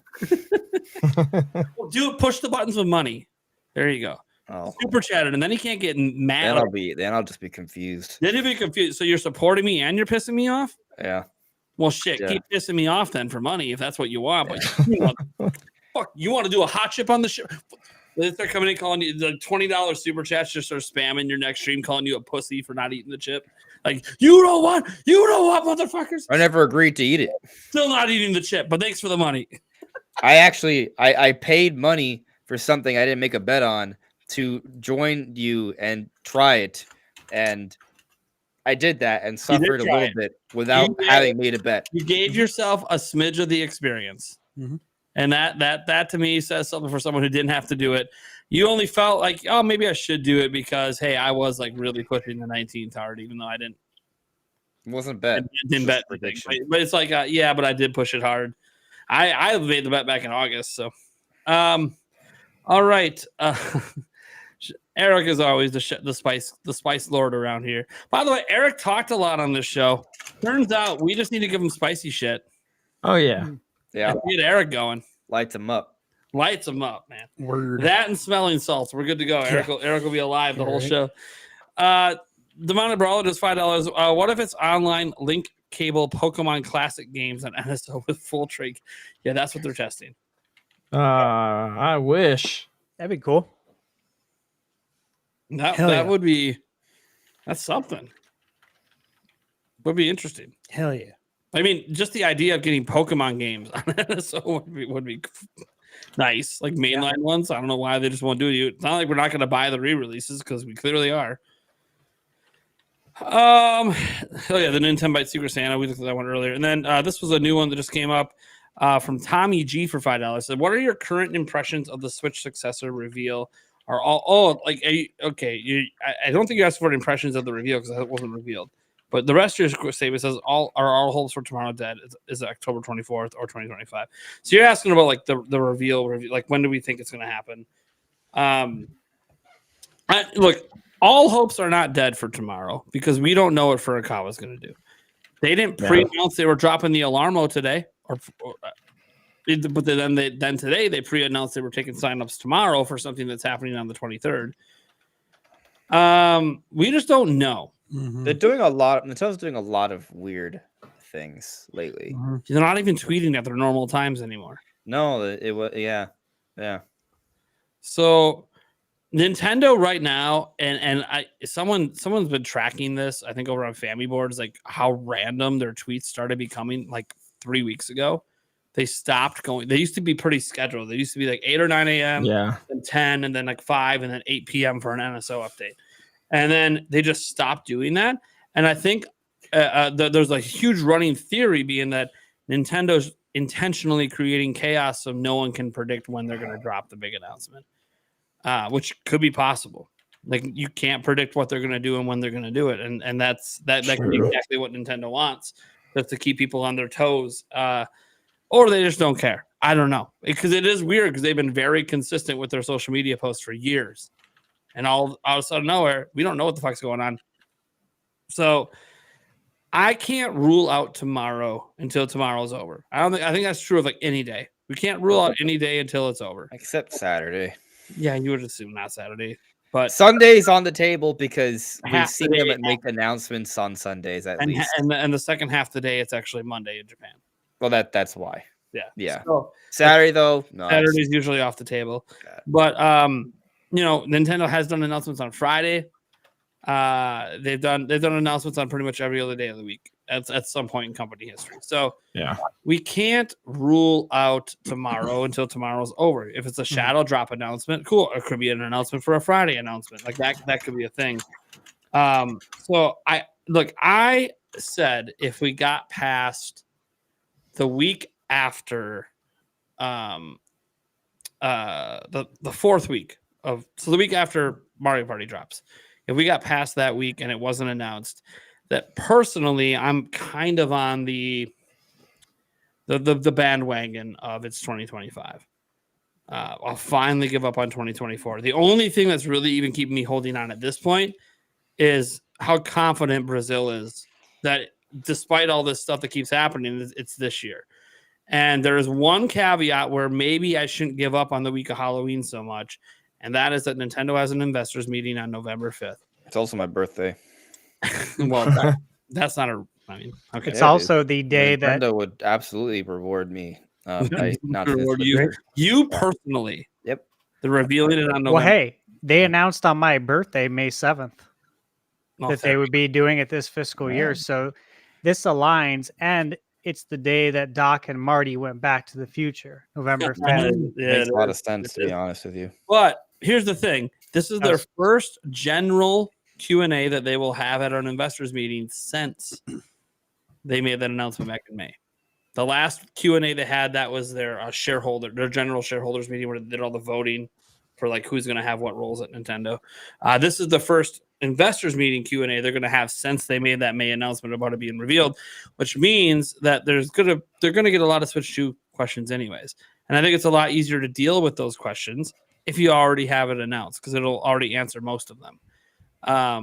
They can just refer back to their announcement, go to our announcement, go to our official statements. Because right now, even let's say nothing happens, there's no direct, there's no announcement, investors are going to have some pretty nervous questions for Nintendo because there's nothing scheduled past January. Hey, I agree. What's the stock going to do after January, buddy? Like, we don't have any games. Like, there's 2 games scheduled for later sometime in 2025, not February or March. What's happening? What's your plan to hit 13.5 if we're done with games in January? There is a statement. By the way, there could be a direct, and it might not have nothing to do with Switch 2. It could be. That would be fun. A general director of Mini would be great either way, even if it doesn't have to do with Switch 2. But sticking to the Switch 2 stuff, like I do, because of the November 5th thing, I'm kind of like, oh, man, I really shouldn't say it's over for 2025 till we get to November 5th and it doesn't happen. And then I'll be like, all right, if they're not going to do it the day of the investors meeting, then I'm out. I'm out till 2025. Yeah. But again, I just have this thing where, and maybe you guys think I'm crazy, but I have like this irrational trust in Brazil at the moment. And I say irrational, not because he hasn't gotten things correct, but like he technically doesn't know either. And he said he doesn't know. It's just based on, everything he was told earlier this year, nothing's changed. Well, I mean, which means coming out in March, because that's what he said earlier this year. So it's like, I mean, if you want to dive a little bit deeper into that, we do have other reports that suggest it's not coming out in March. Yes. And he didn't back off. No. Yeah. So and by the way, I do believe he's legit and has real sources, but I do think his sources are third-party companies, and that's why he doesn't know exact dates. And third-party companies aren't always necessarily the ones most up to date. Yeah. So it's kind of like I don't know. I don't know. So, obviously I want the Switch to announce as soon as possible, but I think the fact of the matter is the jury's still out. Like, there are people who are going to pick sides. There are people who are going to say, "Oh no, we already know for a fact it's not." Well, we don't know for a fact anything really. Like, until Nintendo announces what their plans are for the beginning of next year, we have no idea what they're doing really. Oh, we have ideas. We don't know. Is what I'm really trying to say, because we don't have a February published game. We don't have a March published game, and typically we know about those games at this point in the year. We do not. No matter how you spin it, it's weird. And until we know what those plans are, it's jury's still out. Yeah. Mhm. I mean, if you don't want to do affect holiday sales, I get it, but this is just one of those things that Nintendo. They still need to make a February and March game announcement, Yeah, which also could regardless. impact holiday sales. Regardless. Yeah. So I just think that the only thing we know definitively is by the end of March, something's being said, an announcement's being made. We assume that announcements are a reveal, but something's being said. And I just think that if you look at Nintendo's current lineup, just right now, what's coming in the future, Zelda's behind us. There's not the biggest games are the games without dates that come randomly at some point next year. Like, at some point they got to get over that hump, and I think most people believe over that hump is the Switch 2, and that's why we don't know more. Like, why don't we know about something in February and March? Switch 2. So, like, that is the obvious thing, but it's obvious because Nintendo said they're saying something by the end of March. So, I just think Nintendo's in a no matter what they do, they win situation. They don't have to rush this announcement out the door. They can wait till next year. That's the thing. Like, they could not launch just a holiday next year. Nintendo would probably still be fine. It's just we want them to come sooner because we know that once it's announced, almost everything's going to get held for it. What do we think about the Joy-Con charging station going on sale on October 17th? I feel like people forgot about that, and that might tie into something Switch 2 related. I think charge your Joy-Cons. So I did a video back when they announced it, and I said, like, yeah, if this was just a Mario Party thing, because it's released the same day as Mario Party, well, this is our third Mario Party game, so we could have had this come out years ago. This is a very late in the gen. Why would they release this now? Exactly. And a lot of people were saying, well, if the Joy-Con are compatible with Switch 2, or they're compatible but you can't slide them on, that you need a way to charge them, especially when you have NSO controllers. Yeah. With the rail system, and that rail system is not on the new system, people might still want to use them, so you got to have a way to charge them officially, not just third party. Yep. So that's why you release it. I think timing it with Jamboree is just they think that might be a way to increase a few sales day one, because otherwise they just drop it on like a random Monday. You know, who's going to rush out to the store to buy it? But if you see a new accessory launch alongside a game, could potentially nab a couple purchases there. But I think the play for that is Switch 2. But I don't know that means they have to announce Switch 2 before it comes out. I think it's one of those that when they announce it, they can when that issue comes up. Like, if they announce it and then an investor asks them, well, hey, what about all these controllers people already bought? Oh, well, did you know back on October 17th we launched the blah, blah, blah thing? They can charge your controllers. So I think it's more of a solving a problem before people are aware that, like, officially that it's a problem. No, I agree. Yeah. That's why I'm just curious if Switch 2 will be announced anytime soon, before or after. If this has any connection to it, and I gotta wonder: is this good? Do we know if it's going to be sold in stores, or if it's going to be a Nintendo store item? That I don't know. Just the overall the physical space is shrinking, as we know, for games, physical items. Nintendo still has a good presence, but even their area seems smaller than it has been in past years. I'm just curious, like, that's something they're going to have in the stores, or if you got to buy it directly from them. Yeah, because you know you can get it on the My Nintendo store, and I wonder if like they just launch it as a My Nintendo store thing, but then when Switch 2 comes out, then you can buy it in Walmart and other places. Yeah, I do wonder that. Yeah, because I think they know the demand would be pretty low until people really, truly have a reason to buy it. Yep. Yeah. But you know, you make it available. You can, it's a Mario Party thing, but we're just solving a problem, and then they just say, it'll be available at retail day one of Switch 2, and then they can just sell a shitload of them. You know, the day Switch 2 gets launched. Especially because of the NSO controller. I think that's like the big one is because they had a way to charge. They had a Joy-Con charging stand already. They already had an official one. You could charge 4 Joy-Cons, but you can't charge your NSO controllers on it. Right. So that's like the primary purpose of this one is it does all of them. So, yeah, I could definitely see that being a thing. What's the date for that one again? 17. The 17th. Okay. So It's a Thursday. Yeah. I think I want to grab that if, it charges all of them. Yeah. I just think that this is I don't think anyone on this show has given up on this year, right? Has anyone given up? No, Nah. Oh, not I a gave quitter. up. I gave up so many. I gave up on everything. Well, now you just sound depressed. You need did the hot chip ruin you? Sorry, man. No, I'm fine. It's getting revealed soon. Yeah.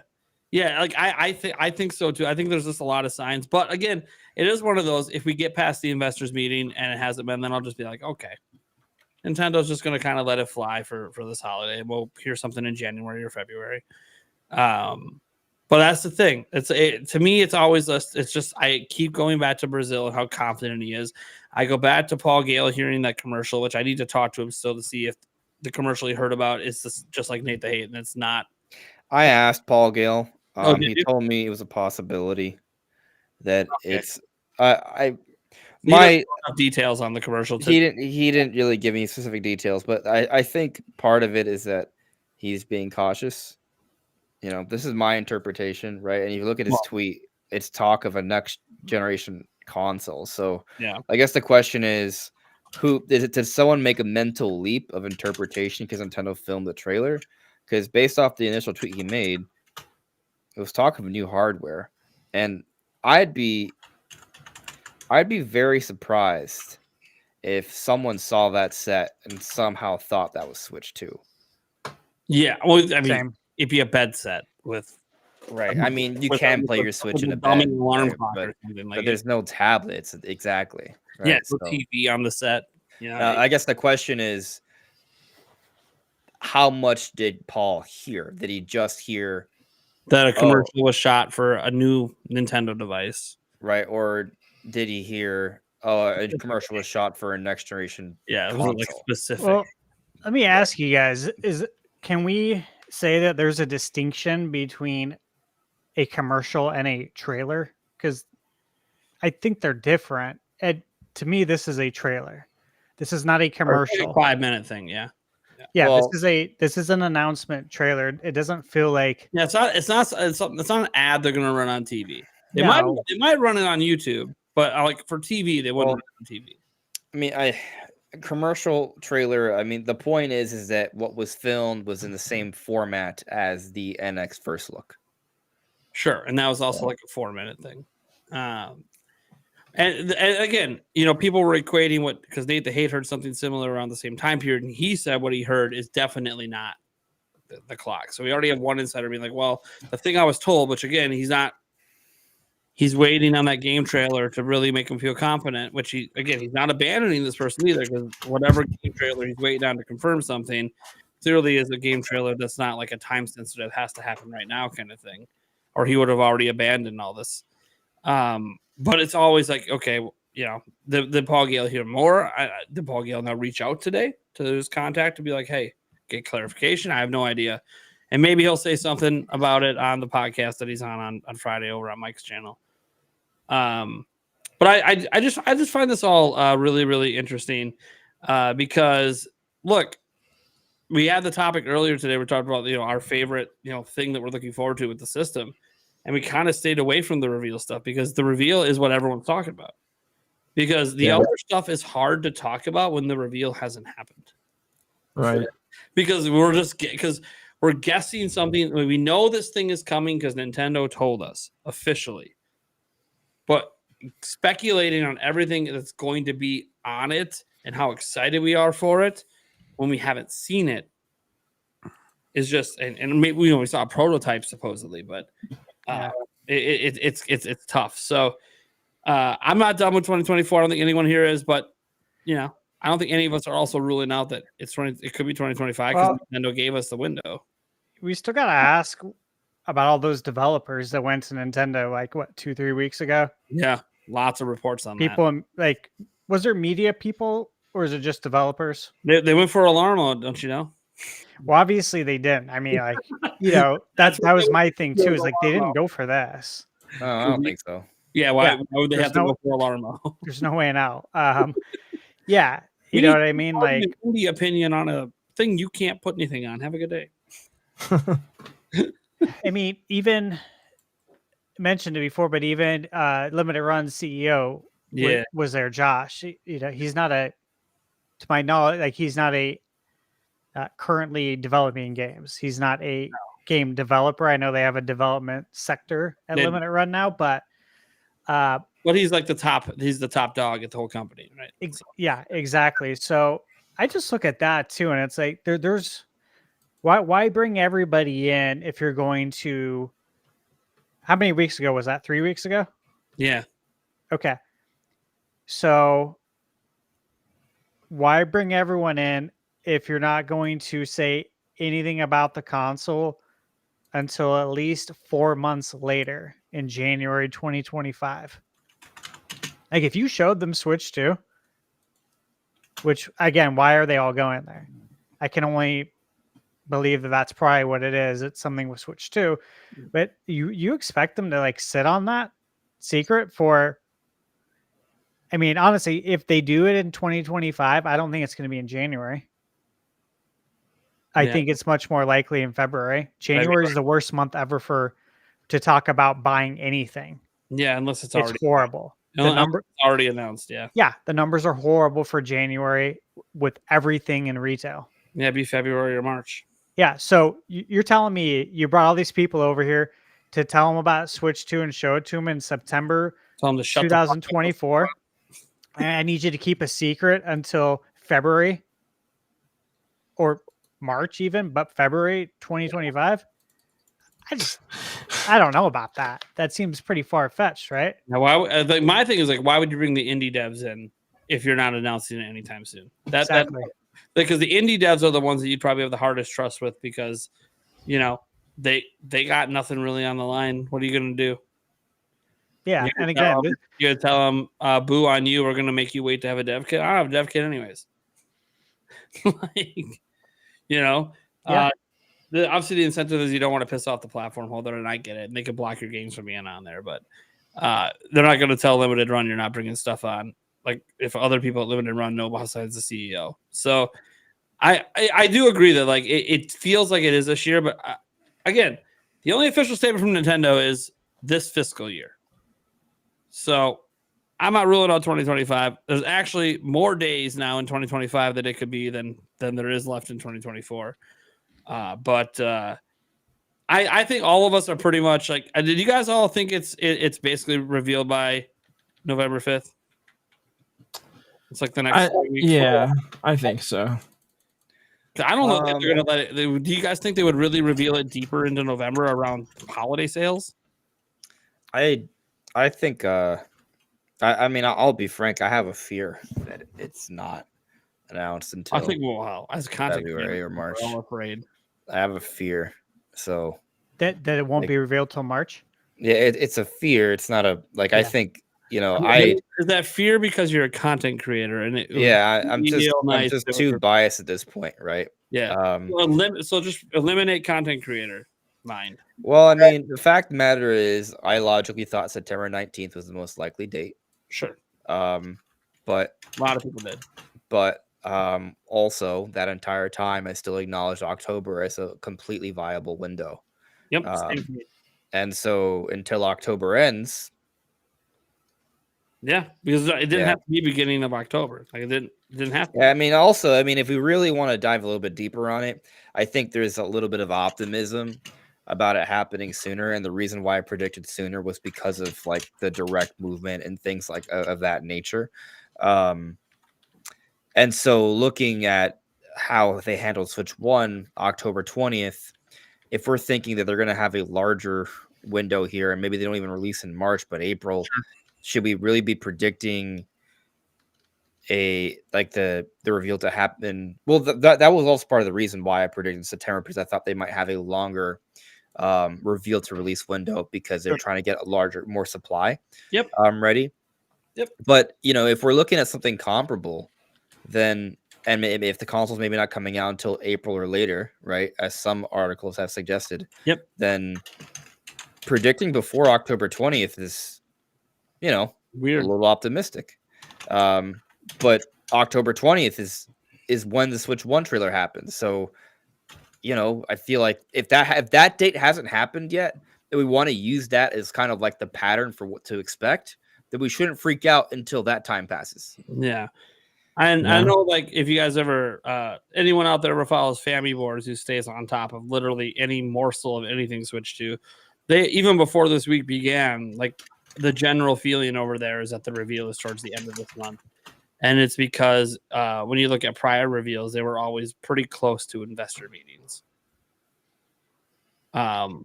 So having a shorter reveal to investors meeting because investors want to ask questions right away. So like even when I said like, oh, I don't think it would be Halloween week, well, it could be Halloween week. It just won't be Halloween. I don't think they're going to drop it on the holiday, but all the other days that week, so and technically it could be all the way up to November 5th. I mean, look, it could be any day. Here's the thing, we don't know. Furukawa, Nintendo has intentionally made themselves unpredictable. I do believe this, based on how they've been handling all these announcements, what they did in August, packing 3 different presentations in 2 weeks. Nintendo is very obviously intentionally being unpredictable. Mm-hmm. I think they're doing that so no one can figure it out.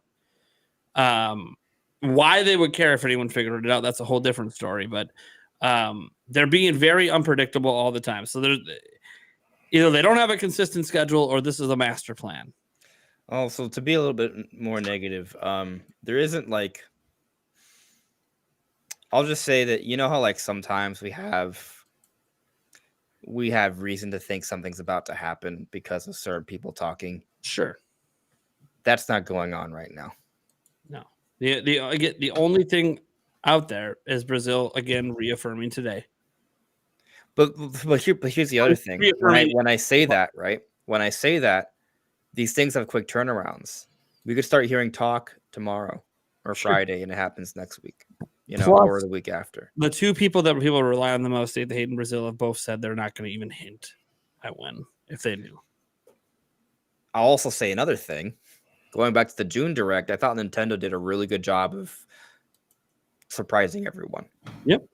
So, that could just be their agenda right now, and maybe no one really knows that much because Nintendo is being Nintendo right now. They're trying to be more Nintendo than I literally think this is all part of the plan. Furukawa wants to confuse everyone, have no one know what's going on, and drop things when you least expect it. I think they have a planned reveal date, obviously, but they're just going to make people keep guessing because it keeps it going. And and maybe he's noticed that there's this weird thing with Nintendo and the way marketing works and how trending works on social media and how like if you catch people off guard, it gets more attention.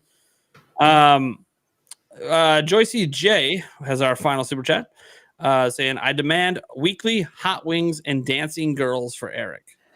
All right. Well, I could take care of the hot wings. I'm not sure about the dancing women. Yulia might strangle me, but Joycey, if you want to get on top of that, I'll put up a barrier between us, and he can have all the dancing women on his side of the desk. He can have. I already have a barrier right here. I'll just move it, and Eric can have all the dancing women he wants. I'll even install a pole for him if we gotta. Eric, you don't get a chair anymore. You get a pole. Oh, God, no. Well, are you gonna complain with the dancing women? No, I just want to sit on it. Well, won't be that kind of poll. Oh, okay. Anyways, all right. Well, that's going to do it for this episode of the podcast. Thank you guys so much for all your questions. They're great as always. Obviously, when someone asks a reveal question, that always basically becomes a whole other topic. But thank you guys so much for being here. Thanks, Andres Restart, for coming back after a long hiatus. Hopefully, it's not as long to get him on another episode. I'm sure, especially if the reveal happens in the next month, he'll want to hop on one of these episodes anyways, just to talk about all the craziness. You guys can go check out he's got like a pseudo podcast he does as well. Like every week, isn't it? Like Mondays or Tuesdays? I don't even know. Is it just random now? The Pseudo Udo Cast, actually, that might be a good name. You don't really use a name for it anymore. So no, I just because. But it is a podcast for all intents and purposes. Essentially, yeah. You have someone besides yourself also talking. Well, that's sometimes why there have been times when it's just me. Yeah, it's been you. There's been what was he? Well, lately it's been pretty consistent. Paul Gale was on the show last week. I have another guest lined up for next week. Yeah. So there you go. Yeah. So you guys absolutely go check out his show. I know I'm live streaming at the same time usually, but hey, don't worry about it. Go check out his show. Come check out mine after. I'm probably still streaming when he's done. And then that's all I'm going to say just for that. Do you guys have any content you want to tease? Anything coming up? I've got, of course, the Zelda review coming up sometime soon. But before that, I've got a PSVR 2 video about to drop. So that's for this week. And keep an eye out for the Zelda review. And of course, I got the Game Junction podcast live every Friday at 8 p.m. Eastern Standard Time. And we also have our anime podcast that launches at noon every Sunday Eastern Standard Time. So there you guys go. Sure, you go check out his channel. We got links to this stuff down in the description. Stash, you got anything coming up? Now you got your Echoes review out. So what's next? Yeah, Echoes review is out. Next up is Silent Hill 2. And then tomorrow we'll be picking up Metaphor Refantasio. So I'm going to play through Silent Hill, of course, first, because Metaphor, if you guys have heard, it's going to be at least an 80-hour game. It's a beast. Yeah. I forgot to mention that one. I'll be starting that as well. There's a lot of games. Like, you guys know the release calendar. It's just October is just absolutely nuts. And basically from here until December 9th, when the last game comes out for the year, pretty much, which is Indiana Jones that I want to play. Yeah, it's just nonstop. So yeah, just keep an eye. There will be reviews coming up all the time. All right. Yeah. Go check out Thunderstash Gaming. I don't know what's going on. I didn't even get a video out today, but I was in like 3 different meetings today. So things happen. But we'll be back tomorrow. I have a pretty good idea of what my video might be tomorrow, but I'm a news channel. So news comes, news happens. I know I say I'm a news channel. And we had 2 breaking news stories for Nintendo and didn't talk about them today besides the podcast. I'm so sorry. That was not my plan. I was supposed to get them out and I just didn't. But they'll probably come up in tomorrow's video, but that's not that won't be the main topic of the video, but I'll make sure to remind people that those things happened. All right. That's going to do it for episode 24 of the Nintenbyte Podcast. We'll be back same time next week. Do we have any special guests next week? We have. Yes, we do. For the first time ever, actually, never on a prior episode of the Nintendo Prime Podcast, we have the Geek Apprentice coming on. Oh. Yeah. For those who know who she is, a lot of people know her back when she used to do Game Over Jesse's podcast, but she has a YouTube channel, and she's coming on next week. First time ever. And she reached out on her own. I didn't even have to reach out to her, so that was awesome. Awesome. By the way, all you guys out there, all you content creators out there, you want to come on the show, reach out to me. I don't always know all you guys, or I presume there's no interest sometimes. So sometimes you just got to reach out. You never know. Yeah, you never know. I mean, look at who are 2 new co-hosts of the show. We got Game Junction, Thunderstash. I don't care about size of channels. I care about the energy you bring and the conversation. That's what it's all about. All right, guys. Catch you same time next week.